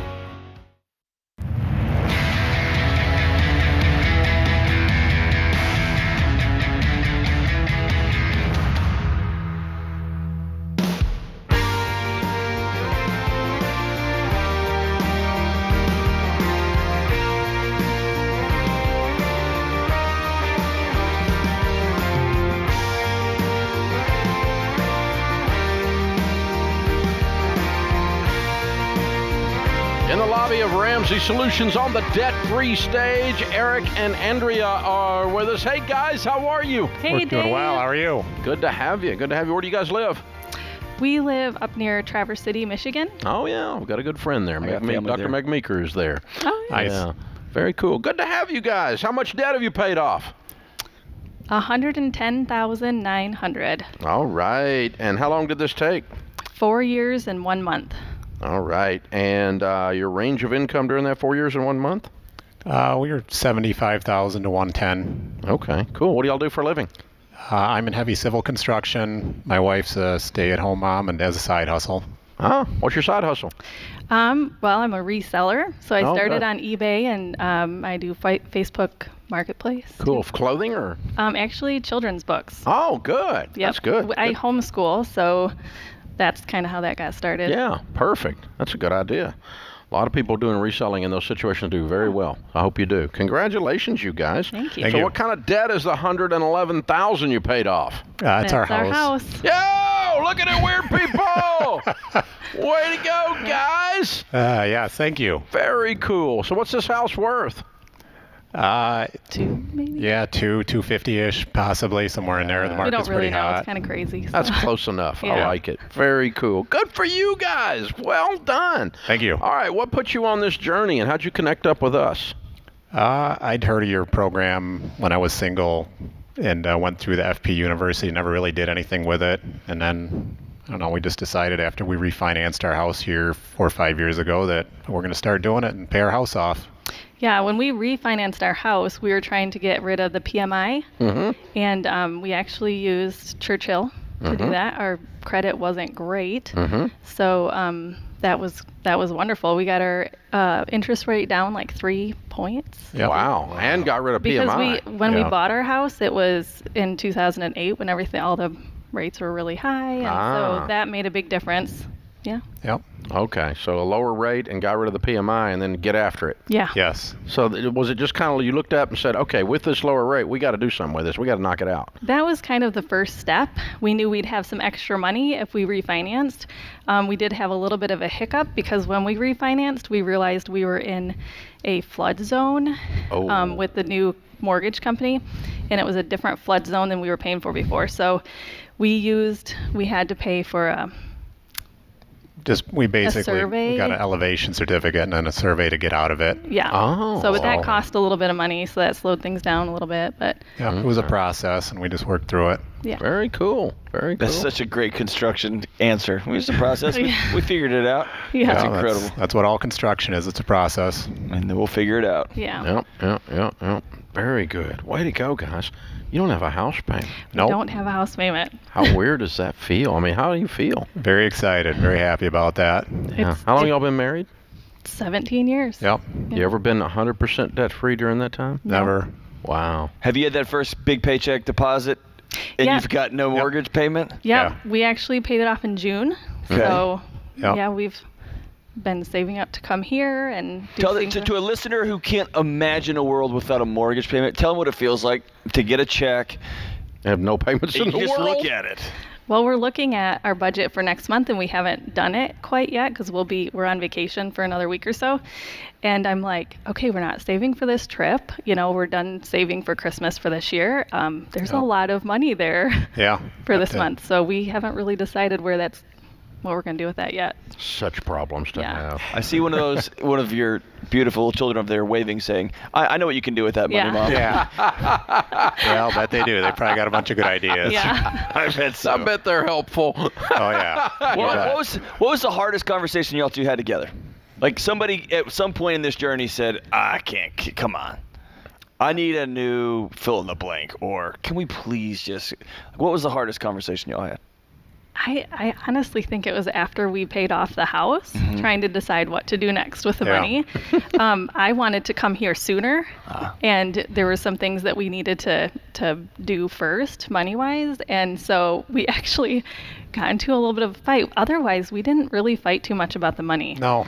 You're the first post-debt fight over Dave Ramsey I've ever heard. I hear a lot of pre-debt, but yeah. I was just, I think, so focused on paying it off, and I mean, both of us were, but I did most of I would do the budget, and then he would come in and, Yeah, she was more the cheerleader than I was. She was more passionate about it than I was at the beginning, and then it took me a little while to get up to it.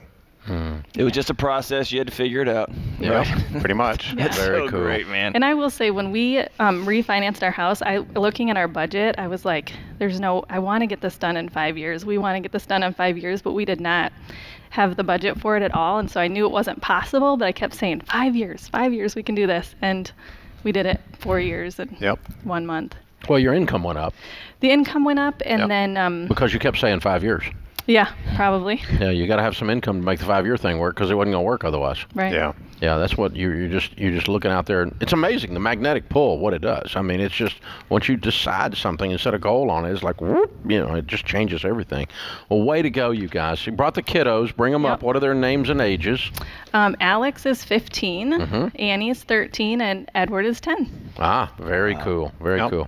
Now, have they participated in this? They know what's going on, or? They definitely do. The two older ones have been through the classes when there were deals during COVID. I scooped those up, and they'll be doing the entrepreneur one soon. But oh wow, good. They did the online classes, and yeah.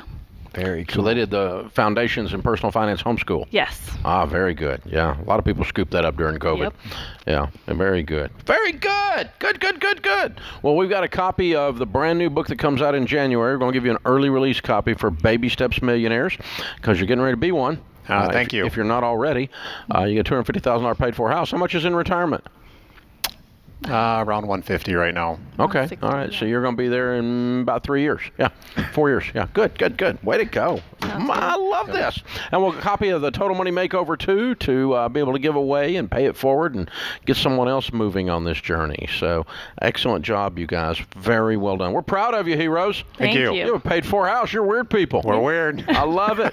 I love it. All right. Eric and Andrea, Alex, Annie, and Edward from Traverse City, Michigan, $111,000 paid off in 4 years and 1 month. House and everything making $75 to $110. Count it down. Let's hear a debt-free scream. 3, 2, 1. We're debt-free!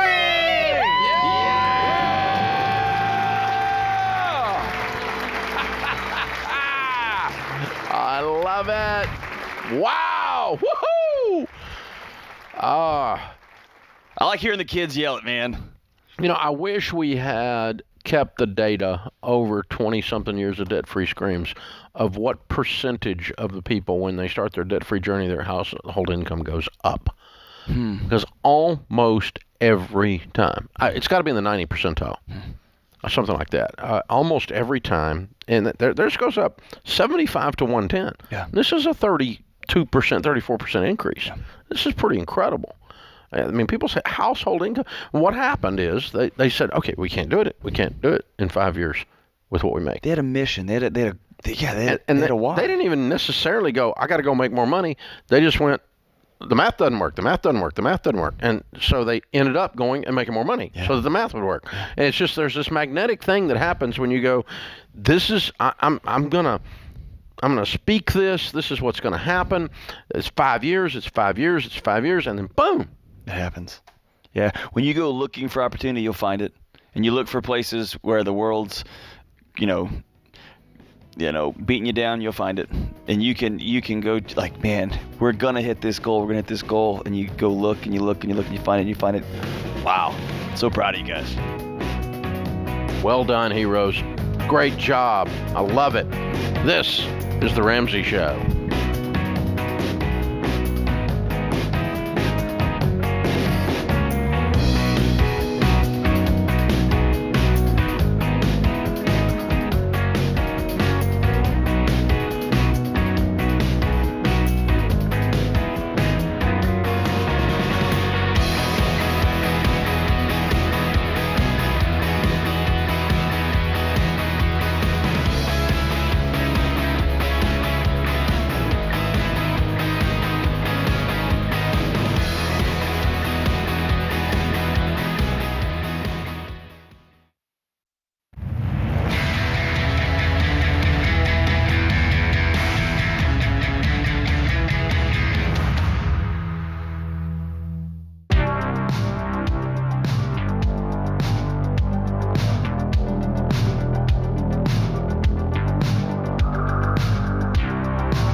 Our scripture of the day, Romans 8:37. Yet amid all these things, we are more than conquerors and gain a surpassing victory through him who loved us.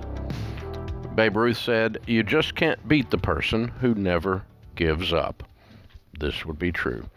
Dr. John Deloney, Ramsey Personality, is my co-host today, author of the #1 best-selling book, Redefining Anxiety, one of the many books on sale for $10 at the RamseySolutions.com store right now for our extended Black Friday through the whole Black Friday week. I don't even know how that works, but they're redefining things, and apparently Friday is self-identifying as a week now. Might as well. There you go. Whatever Friday wants to be, let's do it. For that Friday can be whatever Friday wants to be, right? Christina is with us in Cedar Rapids, Iowa. Hi, Christina. How are you? Oh, good. How are you, Dave? Thanks for taking my call. Sure. What's up? So I have a question for you. We recently paid off over $300,000 in student loans. Wow. Yeah, Christina? Yeah, it took us about 4 years. I'm a physician. And my question is, I just had my third baby, and I feel crazy saying this, but I don't want to return to work. My husband has always been supportive and working kind of part-time jobs while taking care of the other kids, and he just recently started a full-time job at a bank, and it's kind of they're training him while he's there, and it would be a major pay cut for me to quit my job, but that's kind of what I'm feeling pulled to do, and I just wanted to hear your thoughts on that. Wow. What does what is he going to make at the bank when the smoke clears on the training and everything? Yeah, so they're starting at his job is a credit analysis, and he's kind of a junior credit analysis. So his starting salary right now is $56,000 a year, and then they told him as soon as he's kind of fully trained, then it would be in the $60,000 to $70,000 would be like where he'd start at. Cool. And what do you make now? Me, if I go back to work, I'm making about $190,000 a year. Okay. All right. So we're dropping our income $120,000 to make this move. Yeah. If you go from 190 to 70, I mean, of course, if you go back to work, it'd actually be 260 because it'd be him making 70 plus your 190. But you're out of debt and you're able to make it on 70,000. Yeah, we our only debt is our house and our mortgage. What we owe on it right now is about 95. We live in a kind of a smaller rural area, 95,000. We're in our mid-30s, and our retirement, we have about $230,000 in retirement. Are you done with being a doctor? Are you done with it, or could you do telemedicine 2 days a week, or go in 1 day a week? I mean, are you just completely burnt? I feel really burnt, and it's really hard to give my all to my husband and my children when I always have that stress on me. We did talk about, I have reached out to a couple of like the CEOs at a few smaller rural hospitals about the possibility of maybe doing 1 or 2 days a week for them in the future, maybe when the our baby gets to be a little older. But what have you got to do to keep your medical license intact? I think I would just have to maintain my continuing medical education and my license, which, my experience with doctors who have a picture in their head about, there's two separate issues here. One is a mom who's like, I want to go be with my kids. That's noble, great, wonderful, high support. Would never tell you not to do that. Absolutely. Awesome. The other side, the doctors that I've worked with and known over the years are just, quite frankly, wired differently than the rest of us. And the thing that drove them to go to med school and get through med school and to get through residency and rotations is there's just a different drive. And I wonder, I've had several buddies who end up, I'm going to quit all this. I'm going to go do a small practice. A couple years later, they're back doing a night a week in the ER just to get their blood pumping again, right? So I wonder if you've boxed yourself into an either or right now, and maybe you need a break, but that there's some other opportunities to split the difference here. Okay. Yeah, I don't care. The money thing doesn't scare me.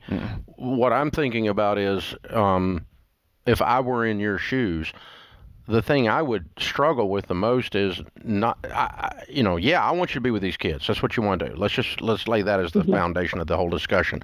But you have paid such a price of commitment and diligence to become a doctor, and then as a doctor to pay off the $300,000. So you literally paid a price as well as the toll you have paid. To go do nothing with it for the rest of your life seems extreme.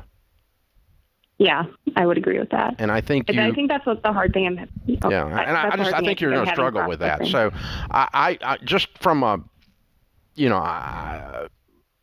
from the standpoint of that, I'm going to stay engaged at a 90% reduced level, or whatever, after the child comes and after you take a normal maternity leave or whatever. But like you said, go hit the rural hospital for a day or two a week, anything, or telemedicine like John suggested, or whatever it is you want to do, but something to just keep to stay a little bit engaged. And the natural result of that is going to be $100,000 a year probably. Okay. I mean, that's irrelevant because you're going to make plenty of money. But some kind of part-time something that fits into your new life that you want to have with these kiddos, but also allows you to not just shake the dust off your feet from all of the decade of work you've put into getting to where you are. I'm sure they exist, and they can write in and let me know. I've never met a doctor who walked away and ended up staying away, because that's why it takes such it's such an identity. I'm a helper. That's what I do. It's hard to just walk away from that completely. Well, and there's just an intellectual and emotional commitment, a time commitment, stimulation, the whole thing. Yeah. The whole thing. So, anyway, yes, I would quit doing what you're doing, and so that you can be with your kids. And yes, I would try to find some greatly reduced middle ground that you can stand on, because I think you'll be happier because your intellect is going to require, you're going from solving ultra high level problems, high level thinking, to can I have a snack? Can I have a snack? Can I have a snack? And it's not that one is better than the other or one is more noble than the other. That's not the point. Yeah. The point is your brain is set up in a certain way now, and it's a lot of moms of little ones, while they want to be full-time moms, they also want to have adult conversations with adults. Absolutely. And need it. And so that's in the mix here. So yeah, that's. But yes, I would quit. I would quit doing what you're doing. I wouldn't work the hours you're working. I would not stay in the 190 position. You don't have to. You can make it on the 70 plus whatever little, plus the other 70 that you bring in or whatever. Maybe you can match his. I don't know. Now let's talk about the person who's in that situation, who hasn't put in the incredible work that Christina put in to get that money paid off. You're stuck. You gotta get yourself out of debt. You gotta get yourself out of debt because you're not in a position to lay. Right. You can't lay under a $300,000 blanket. Yes. And weighted It'll blanket suffocate you and sleep. Yep. You won't be able to sleep. That's right. And you won't be able to prosper. Your family won't be able to move forward. So you've dug a hole. Now you gotta get out. Right. And then you can talk about doing what she's doing. Yeah, but Christina put in 4 years of grinding. Yes, they've been hitting it, man. Yeah. They've been hitting it hard. Good for you guys. So well done, very well done. Dr. John Deloney, Ramsey personality, my co-host today. Good show today, John. Thank you. Good show, Ben, and James stepped out, left Ben driving the ship. Thank God. Left him at the comm. And of course, Laura filling in for Kelly. And so, first team's up. First team's up. That's what we got here. That's what I'm talking about. You never know. That puts this hour of the Ramsey Show in the books. We'll be back with you before you know it. In the meantime, remember, there is ultimately only one way to financial peace, and that's to walk daily with the Prince of Peace, Christ Jesus.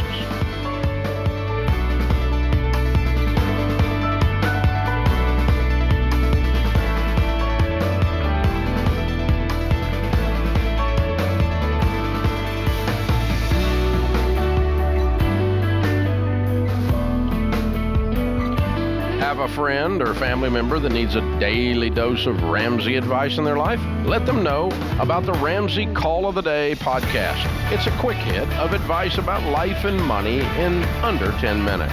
Check out the Ramsey Call of the Day podcast wherever you listen to podcasts.